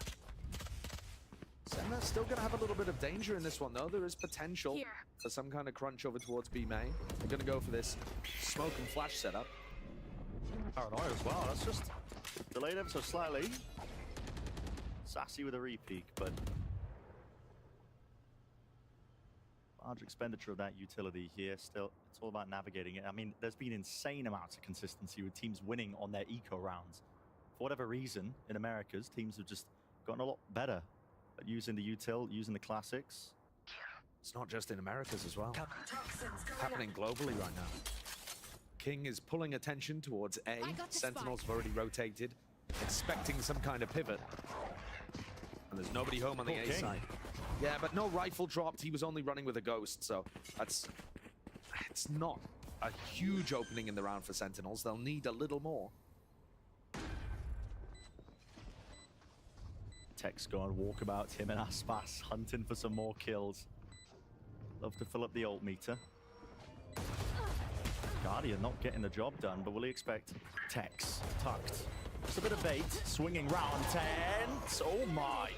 Still good for the one, but eventually with the trade now, dropping down onto the site. You feel the pressure mounting onto Com. Has to really adjust the aim here just for the boom bomb, but the damage definitely being pumped into them. Zelsis from the back here. Pull. First line of defense onto this one, dissuading this from the plan, but Aspas taking damage. Mazzino with the rifle. This so is weak. Scrappy and weak and winnable. No planted. Out wide. Second with the ghost. That was earned a little bit earlier. Sticking. Sassy. Oh my goodness. It's unbelievable. The consistency in the ecos. And I think the biggest playmaker, yes, it was still tight towards the end, but the biggest playmaker in that round is TenZ with a classic, in my opinion. Because the way that he just broke that hold, I mean, obviously King goes down early, but it's this one. Double headshot and so much damage there onto Aspas. Broke Leviathan's attempt to go and take some other portion of the map. These second round kind of eco wins have been more than 50% higher than they were last year. I think that's absurd. It's ludicrous. I think it's because teams, in a weird kind of way, are being forced to play around the utility instead of just relying on hero plays. Playing field being brought up a tad. This new year of ECT. And of course, Aspas could still be an incredible danger in this round too. Wow, Shot in the back, shut though. down, shot in the back, and he did have the rifle. Will be retrievable once the carnage is cleared out through mid. And Leviathan playing this eco round as the Sisterhood of the Traveling Vandal. Just dropping the gun around, seeing if anybody can make use of it. It's Tex's turn. Free aim in the right spot there. Through the wall, no bullets connecting. Flash with the repeat. Used in kind. Util still creeping up onto the angle, but will crosshair placement be good enough? Lots to manage, lots to watch out for. That is a dirty angle. Celsius, he wants a little bit more here. Pushing all the way up. Clearing out the players. Pesky problems up into heaven, so a clean one for Sentinels. Flawless. They've dealt with any danger there and got themselves started nicely on this defense half. One of the things to keep an eye on is that Leviathan during their game with Loud, the desk had a lot of criticism for them being a little sloppy, timings being off, the fundamentals not quite being there. So that's a big area for us to be paying attention to as Leviathan start their attack side. They need this one, otherwise their economy is going to be flat again. You see a bit of a skirmish breaking out now, out into B main. One-way smoke, round the corner, disrespect shown by Aspas. Dash though. Used to get out of dodge, still holding close to the corner. That is Sassy, choosing to use this. Just a Trailblazer, gets confirmation that there are a few players tucked still now into B main, losing control of it. That's extremely early in the round for Aspas to be using his dash. They're not going to have that to be able to get into sight. It does make it difficult to run this burst dive comp without a dash engage, but they're drawing out good utility from Sentinels. Now the question is, are they actually able to use the other minute on the clock to go and take some space and make it easier for them to get into sight?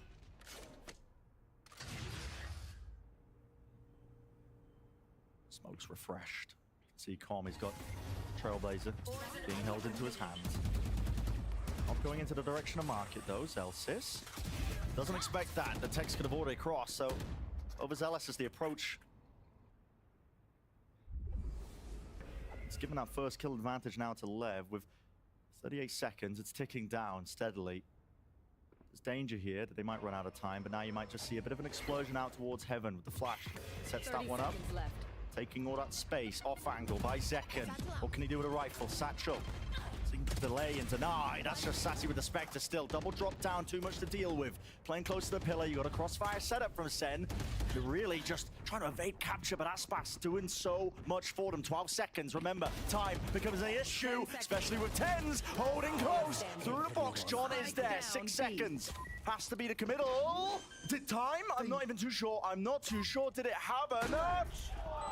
It's a win! No. It's a win, not enough time! Unbelievable! Unbelievable that Sentinels are able to win that round by TenZ hiding in a corner, dropping the spike plant, allowing John to play in, and then John just hides. I mean, if we can get a replay and look at the milliseconds on the clock here, it's got to be like single-digit milliseconds that made the difference. It was extraordinarily close. Nailbiter, 3-1 lead for Sen. The defense side is going to be where they're favored. They put a lot of work into this, especially on split, like the analyst was saying. Cram through, Aspas. So damn low, there's coverage there. Over the shoulder, that's Tex. And that's very good awareness from Leviathan. TenZ fights A-Ramp super aggro in a lot of these rounds. Aspas, seen him do this one before. Updraft. Over the top, now a dash as well. Follows it up with all the util. Sassy, he's still alive. just maintaining that ground. Flash through, that's a peek from the rest of his team. It's connecting onto everybody. Blind as anything, Aspas. Through the main angle. It's being watched for, and he's a lone player. Left to do so much here, Aspas. We know he's capable, but he just cannot land the Blade Storm. And it's another lovely round from Sen. They were aware when the Viper Wall went up, did 94 damage to Aspas at the start of the round, and then Sassy's anchoring is excellent, because it not only does it find him a pick, but it also creates so much pressure on the rest of Leviathan, it actually plays in the rest of his team through Heaven. You can't focus on everything at once when Sassy's alive there, being such a nuisance. This is already starting to be a little bit of trouble here for Leviathan. They're going to start getting up to big ultimates, but they've let Sen get 4 in a row right now, and one of them was stolen away. Oh yeah, should have been a guarantee round number 2. God, the round where they lose to time, if they just are able to get to the spike. Oh yeah, I wasn't even thinking about that. Less than half a second earlier, they are very favored in that post-plant situation. It's really tough for John to win unless he wins by time there. And these fine margins could make all the difference as to whether your dream run to Madrid is alive or not. We saw last year in Americas, the smallest things have cascading impact down the road and completely changed the tide of Valorant history, of who made it to the big tournaments, of who won them. Knife anybody? Exactly. It is a dance on the finest margins when it comes to the battles of these top teams sometimes. What's being called by Lev here on the other side of this timeout, like we've been calling? I mean, the showstopper Tex definitely could do something with that. All grouped up, 4-1 default. Zeno on the opposite side of the map here, but Lev probably going to be going for a familiar play, maybe a fast play up through ramp, or possibly to the site with the ult. Who knows? Ramp control. That's what they're aiming for. Again, this kind of play designed to bully Tens, who is often going to be in that spot. He's actually made the swap over to B with John Cutie. So coming out of the timeout from Leviathan, Sentinels change up how they're running their defensive side. There's common enough angles that are just being spammed down here, but given a lot of room to breathe. Let's put the wall up. Methodical with the clearance. Oh, that's actually allowing the dog there to take all of that space. It's given Lev a much happier time over in Heaven. Yeah, full control of it. Still worried about Ven.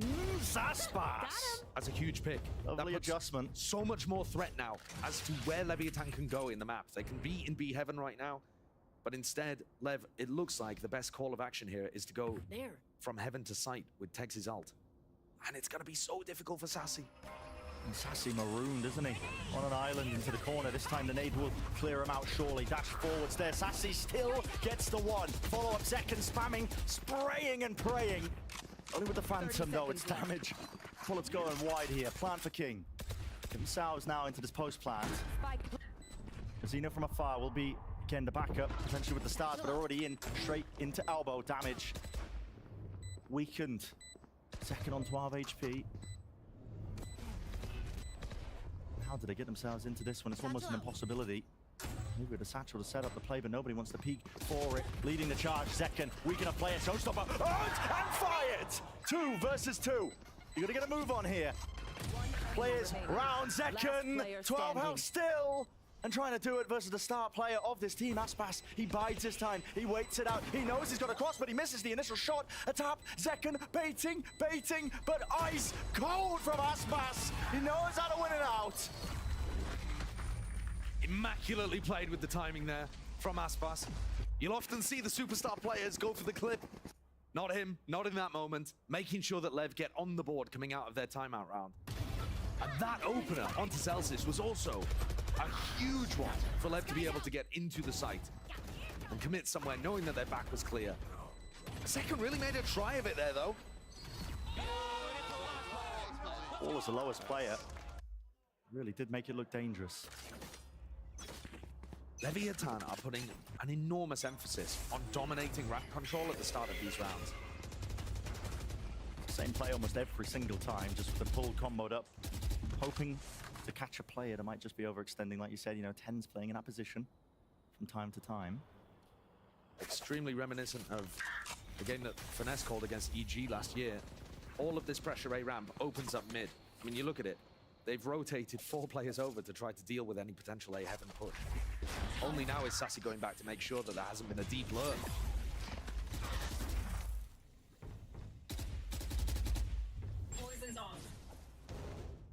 Map control into mid though, still being held down for the time being. They're concerned that players are still holding onto that ramp control. Sen, I think this round, Bren, Com's Seekers are just going to give away that there's nobody anchoring A.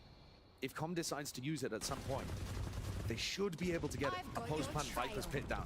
Look, all of the Seekers going up there. yeah. Actually, well, one one's going into sight, so that does put some concern and consternation into it. Zelsis spraying down with a kill trip. Close angle, Second still there. Tries to disengage with the Satchel, but can't get loose. A King. 30 seconds left. Still there with the hold down, and the pit really giving that cover and fire. Sentinels are fast onto the approach, just spamming all the corners.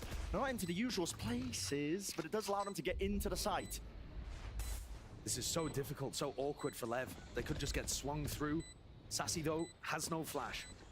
First contact for Aspas. That is magical. The reaction times. Fire on all cylinders. Snap to the side. Zelsis and King onto the high ground here. Cage tapping away. Half on the diffuse. John QT. He will be removed. The molly on top, but is it going to be enough? Surely. Potentially. Zelsis! Decay and vulnerable, but already half on the diffuse. Sentinels, well navigated. And an amazing round from Zelsis. That ult, I love it. It spills out from screens and puts so much pressure onto people trying to play any kind of post-plant positions, trying to get the spike down. And the flicks he had inside here, the rifling skill to pick up 4. Beautiful awareness, good reaction and protocol from Sen. And they've knocked Leviathan's economy down instantly. I mean, when you win one and lose like that and just get rid of all of the loss bonus, devastating. Yeah, detrimental. Working with scraps here.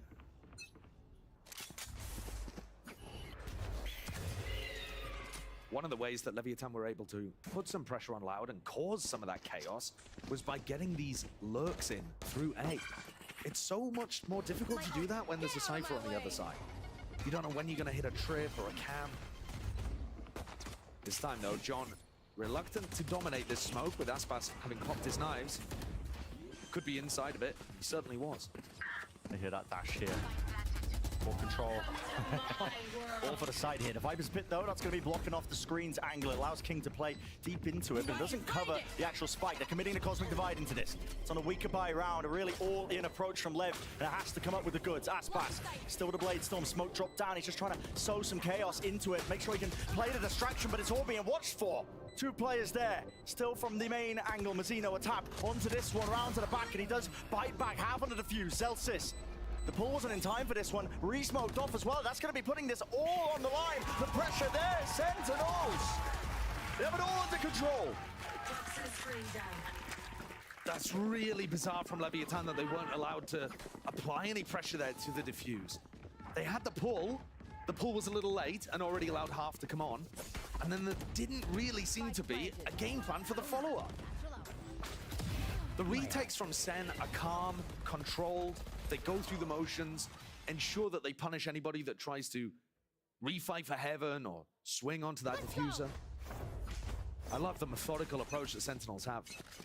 It's so different to last year. Really well drilled. They alternate that defensive setup. It's immaculate. Looking around the ults that they might have too. So this is one of the first times where Leviathan don't dominate A ramp at the very beginning. Second and 10s were both there, ready to fight it. It's been re-cleared. Yeah, Dog is going to re-clear out King. But I think this should make it obvious that Lev are playing for mid as well. You don't see anybody over on this side of the map. In bots.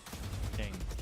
Hoping for the timing, that's a showstopper. Around the side 9 health, King. Oh my goodness, going to be holding your breath after that.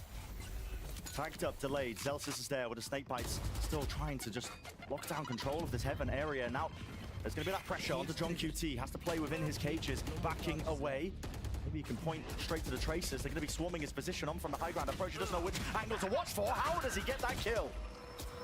It's precise. Players into the position. King takes a cheeky one. Bite of the apple. Backs away. Doesn't overstay his welcome. Excellent timing in the round there from King. He's put his players in an advantage situation. Sen are going to find it difficult here. Squad. Heal on line 2.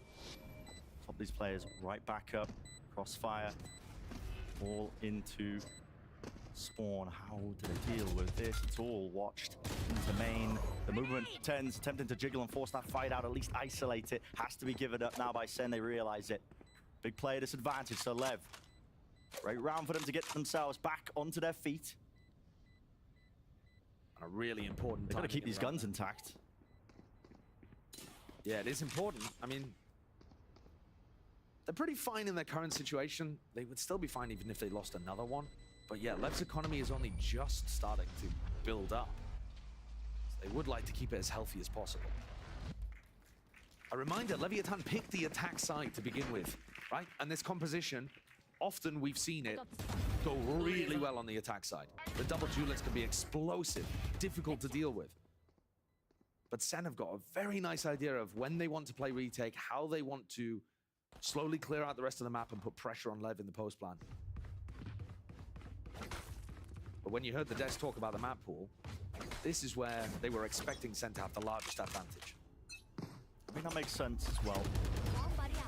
Consider the amount of attention that Sen put into it. For sure. This was an amazing map for them during the offseason, and it even looked good. It's looked so winnable in the game against Loud. But you could have said that for both of these teams. It's been an extraordinarily tight Group B. Sen are picking this time into reclear B main, which isn't something they've done very much of. But here comes the Trailblazers on both sides. Misses. Oh, stun. Can't link that one up into a follow-up, so Zelsis, does he really choose to press the advantage? Yes, he does. I mean, absolute insanity from him. Luckily, traded out for Lev. You could see there they expected Zelsis to be back in vents. They were trying to put some pressure on him with a flash and a double blast pack. Sassy takes contact over here.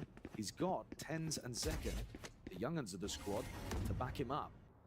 And again, we see King in a position where he'd love to try to get a lurk off, but he just can't get that aggressive. He's worried about running into all of the Cypher utility. There's only 30 seconds here. This may end up in a mad scramble 30 towards seconds A, left. where John could again play to try to win the round through time. There is very little on the clock. The cage as well to partition up a section of the side. 20 seconds. Gonna move on. Destroyed. Dash forwards by Aspas, clearing it up and cutting it up into the side. He wants to take the peek. Trying to play the anti-flash, John! There's 2 kills. Spike still up into heaven. You got to drop down here. Messina got to go for this plant. It has to be safe. Oh my, round to the corner, King. Trying to exert his control onto this section of the map, at least maintain that control for it, but just locked down into too many unfortunate positions. I thought the way that Leviathan were coming through heaven was actually really nice. The flash, Aspas coming forwards, and John just takes a swing timing that completely catches them inside of their utility. The timing plays there from Zelsis and from John, stepping in front of the util to some degree in order to find that aggression, find that timing. It's another round where Sen are able to get off a retake because their players are just in a great position right as the spike goes down. There's no hesitancy when I heard that spike going down. I realized they could take the fight of one player out of the action. It's one of the bread and butters of the success of Sentinel so far this year. They've really been drilling that, making sure they make those correct decisions, not wasting any time in the moments, and when they matter. Lev have a few rifles online into this one, just Aspas and Com. Potential playmakers, Nade. No way, Com. Almost blinded himself into the process as a follow-up with the Morley, almost with the transfer, Zelsis. That's looking like an absolute menace still. With the Stinger in close quarters, that's really where it thrives. So Tex, in exchange of the weaponry into mid, you can start to calm the round down if you are Lev.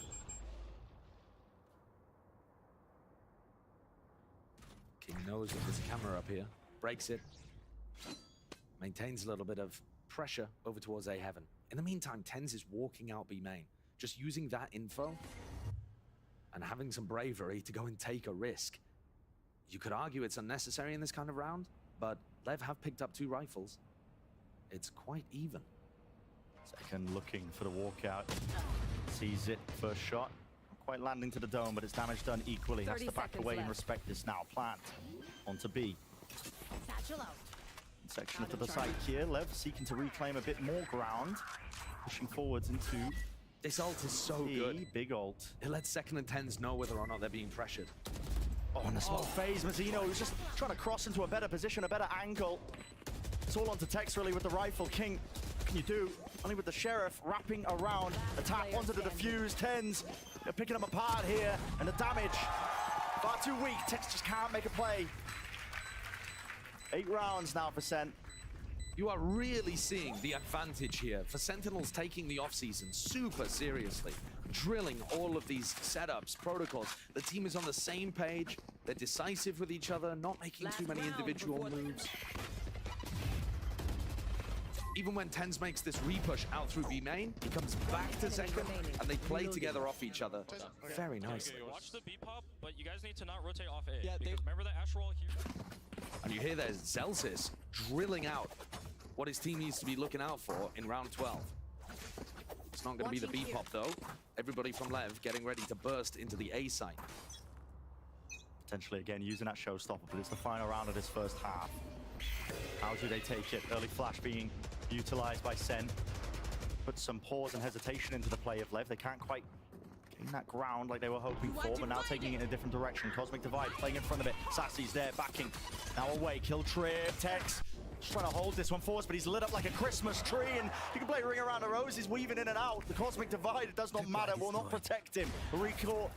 Clearance called here by Sen. Pushing down now with the Trailblazer, flash forwards. It's all being utilized, making sure that they can just make this as difficult as possible for Lev. But with the plant down, maybe they can have a go of it. Still, all the players in position onto the post plant, pushed up onto the site. Complete control for Sen. And it's slow. It's the way the siege goes here. 5 players, they can pick them apart, but Aspas might just be the first one to do it. King alongside him. Filling up the feed and ready. Need more where that comes from. It's all down to Aspas. He can't get it done. Once more, the methodical nature of Sentinels there, putting pressure on the people as Plant was going down, and then setting up that advantage retake. These have worked so nicely for Sen. Switching sides. And their defense has, I think, generally been a bit better on split, so there's still chances for Lev in the next half. But in general, this has just been an outplay. Lovely, lovely retakes. Great way to start the match for Sentinels. Wonderful beginning. You're right, there is still chances for Lev, but this is just domination on their map pick. Elimination game on the line, and we've got Liz standing by with Mama Zekken down in the crowd. Thank you so much, gentlemen. I'm here with Mama Zekken. I don't know. Let's go what? What's that? Let's go, Zekken! Let's go, Zekken. Now I have to ask you, we've literally watched Zekken grow up as a player. We saw him while he was in high school playing. What has it been like as his mother, watching him grow up as a player? As a mom, I feel so blessed because Zekken really works so hard, and all the teams too, they're so good. And you know, he's born to play. He's been playing sports since he was 4 until now. So he's really born to play and win. Let's go, Zekken.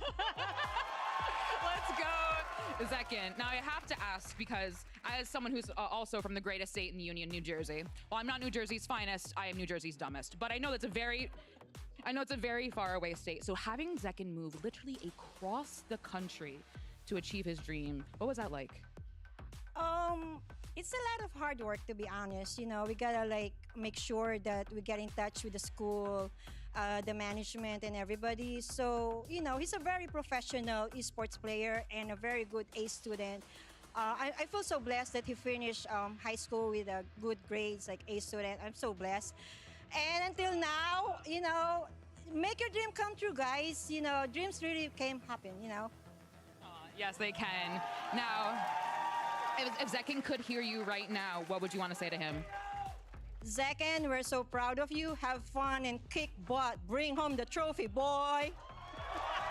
Okay, very, very simple words. Well, thank you so much, Mama Zekken. Can we give it up one more time for Mama Zekken? The sweetest. And it has been a wonderful halftime, but we have a game to get back to. So Brennan Sideshow, please take it away. Thank you, Liz. Zekken top fragging, 14-5, straight A student. Were you a straight A student in high school, Bren? I failed the later section of high school, actually. Yeah, well, that shows the difference between you and Zekken, I think. Yeah, I don't think I'll be able to perform up here. Fun fact, Zekken, one of our top players in Americas last year statistically, despite the poor performance of his overall team, and he's up against Aspas. Also holds the top spots. Lev are going to need this pistol. Aspas supports Sheriff. Doesn't look like they're going towards him in this round, though. I mean, look how quickly Sentinels have taken fence control. Zekken. Early bit of damage applied here. Takes one straight to the head, but the heal's online. So back up to 100. King with a jump spot, holding the molly to Snakebite. Here's the rumble with the footsteps and just slows it down. But this is a lot of utility and a lot of players being pulled around at the minute mark. Sen are still really flexible in terms of where they can end. Celsius looking to apply some pressure. This Viper Orb is lovely. Very difficult to work around. You need two players watching either side of it. Just dragging that attention away of Lev. And Sen have created a nice opening for themselves over towards A. Bazino anchoring position into elbow. We've seen many players pop off from this spot, but can he do it too? Look at a draw with that one, but he'll take it. Sassy, drop down and out of the fight now. Will be the plant. 30 seconds left. Safe position, forwards. Zekken actually giving up the ground when he hears the flash and the footsteps once more, following up behind this one. But is it a refight called? He's still holding this one, hoping for the right clicks. Tex finding it. A stun. Now applied. Really finding this one difficult. Risks have to be taken for Sentinels because it's all Lev right now, picking them to pieces. Round into the corner. And how have they managed to find this? All the kills. John QT. It's 4 so far. Ace. Available, ready, and waiting. The crowd is chanting. They want it, they can feel it. Tex shuts it down, but the damage. 18 health. Sticking half on the defuse. It's all 10s. How have Sentinels pulled that pistol round away? They were in a 2v4, I think, at some point during that. Should not have been possible. Just doubled up from Tens and John Cutie, finding that value in terms of the way that they were playing off each other, using one of the jump peaks in order to set up the other to swing. Crazy good pistol round, and Lever forced to force here. There's no other option. You're down 10-3. You just got to send it. Complete investment. Listening to one too many Sigma male financial shorts, I think, but all in. This was without the plant money. Lev on defense side.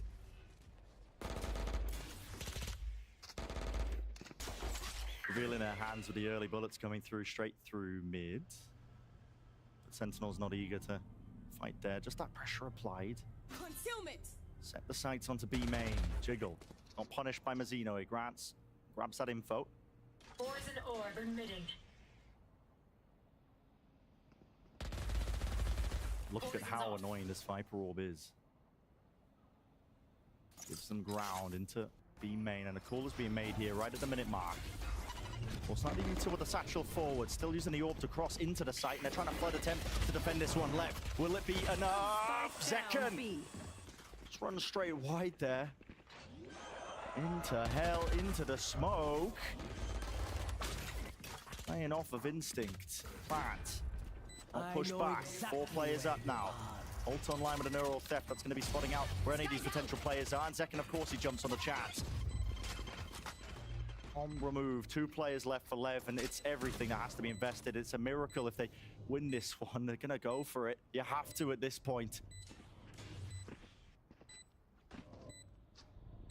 But the crossfire set up as Jiggle peeks, watching for the high ground angle. They know where the last player is. An impossibility for King. Truly an impossibility. He'll do some damage, but that's about it. Up to 11%. They are running away with this map. And that round might be the first nail in the coffin for Leviathan's chances on split here. They're down 3-11 with a buy that's just going to be broken from here on out.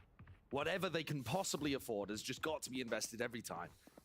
And this version of Sentinels looks like they've learned from the game against Loud and come out with something even better. Even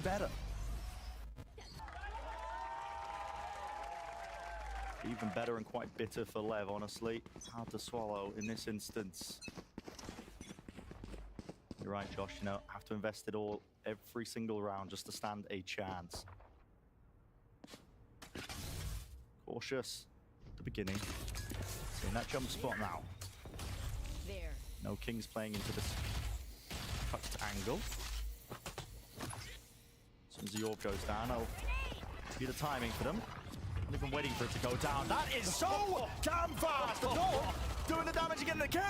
Team kill into the feed. Tex with that one. Aspas round to the side, but instantly traded off. And this is Sentinels storming and taking the lead with mid control, but they back away. Call in for the pause in the round.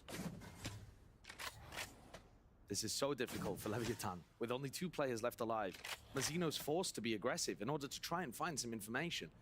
But both of the players clearing different routes on the way from B to A have completely missed the pathing of Sen. Be an incorrect gamble. And this makes the round almost impossible.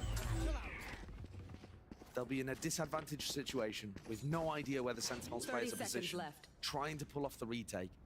And they've got to go for it. You can't save 2 stingers into the next and play for overtime, 12-3 down. You got to go for it. Few advantages here for Lev in this situation. They've got 2 flashes on com. It's planted in a safe tuck position, so the post plan might be able to deal with. But do you really expect Zekken here onto the high ground? Drops down. Hearing that one, Mazzino should be comming that one to his team. Formation 4 number with the cage as well, splitting this one up. Now Com doesn't want to use Util, doesn't want to reveal his hand. He's contacting up into it, spraying through, but leaves it just down to Mazzino. Early peek here. Smoke propped up, didn't even tap this one, didn't even force the swing and face out Sen. The 12th round is theirs. One more step, that's all they have to take.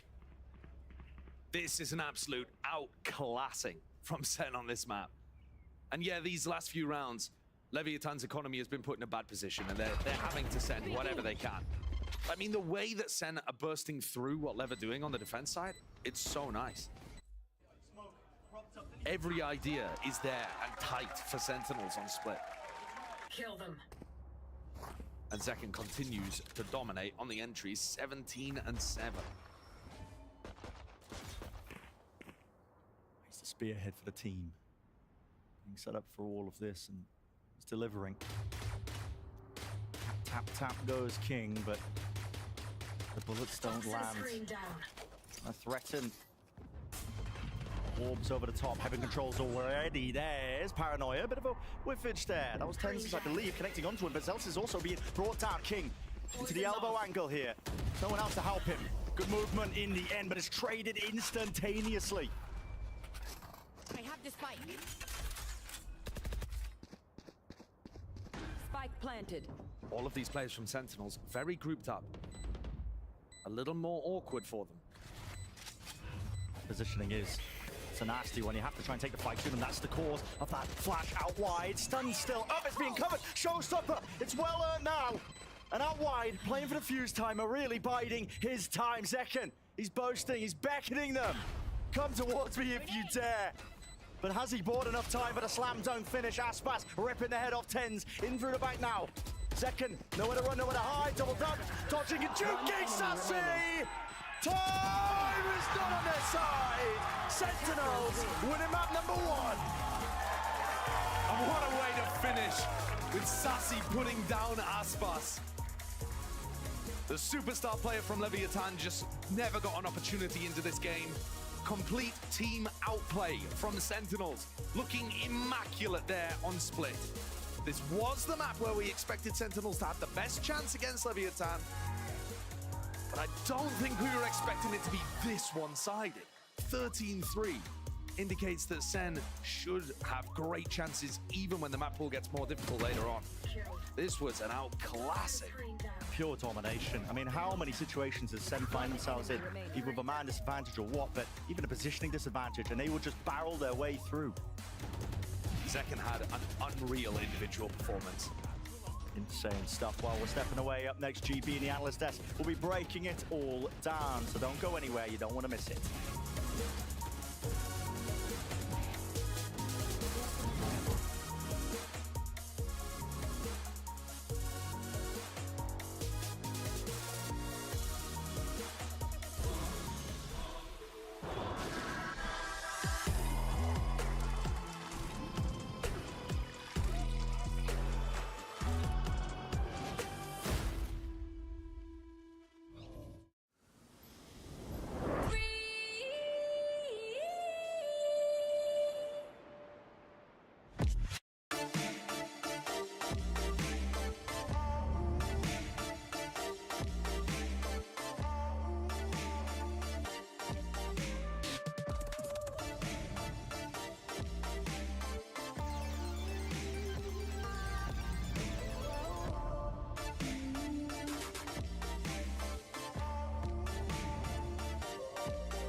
Red Bull gives you wings.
Aspas jugando alrededor, Panchito con una vaca, Panchito con segunda vaca, y Panchito lo mismo. No real damage, there's a follow-up, another flash, nade on top of it, it's a masterclass. Here with the coach of Sentinels, Kaplan. Now, Kaplan, that was a clinical map from Sentinels, very, very quick. How do we maintain that momentum going into map 2, and how do we not become overconfident going into map 2? Yeah, I mean, with these guys, we're so good, I just don't think there's such thing as overconfident, right? We said at the beginning of the day, hey, we look really good. We cleaned up for 100 Thieves. We just messed up behind a little bit. Let's push our own narrative that we're really just insane, and, you know, we don't feel like our first 2 series reflect it, so we're going for the 2-0. Feel good about it. Going for the 2-0. Well, thank you so much. Overconfidence, the word doesn't exist in the dictionary of Sentinels, clearly, according to the coach there. But, you know, I think that they have plenty of reason to feel confident because they came into that matchup and absolutely mollywopped Leviathan. That was just not even close. That's disgusting. I mean, there's a reason why we were so excited to see how that pick would go for them, because it was a big opportunity for them to blow it out the water, and that they did. They made it just as bad as the 100 Thieves. Look at the track. Look how many rounds they won. 3 rounds for Leviathan, Wyatt. It's killing me. Sen's retakes were so good. They got one thrifty, and it mattered so much. It was on round 2, and everything just spiraled out of control. Lev have got to stop playing this map. It's giving 100 Thieves an Ascent last year. They are just not winning on this map. They have to get it out of the pool. Maybe this is your permaban. Yeah, it's catching strays. It's got to stop. It's a comparison. It's just, listen, comparing and contrasting. there were so many close rounds from Leviathan. They were so close to like making the beginning of the game work. But even if they won like this round, where by the way, John is cold for not even moving there. How does he know? I would have peeked him, bro. I would have tried to spray the box. How much? How much? How much? What? What? I mean, look, all I'm going to say my is... soul, my heart, video games, because video games, okay? Sometimes that happens. That was like literally right there. An animation difference. I mean, but if we look at the rest of the game, John still would have won that round. That's true, man.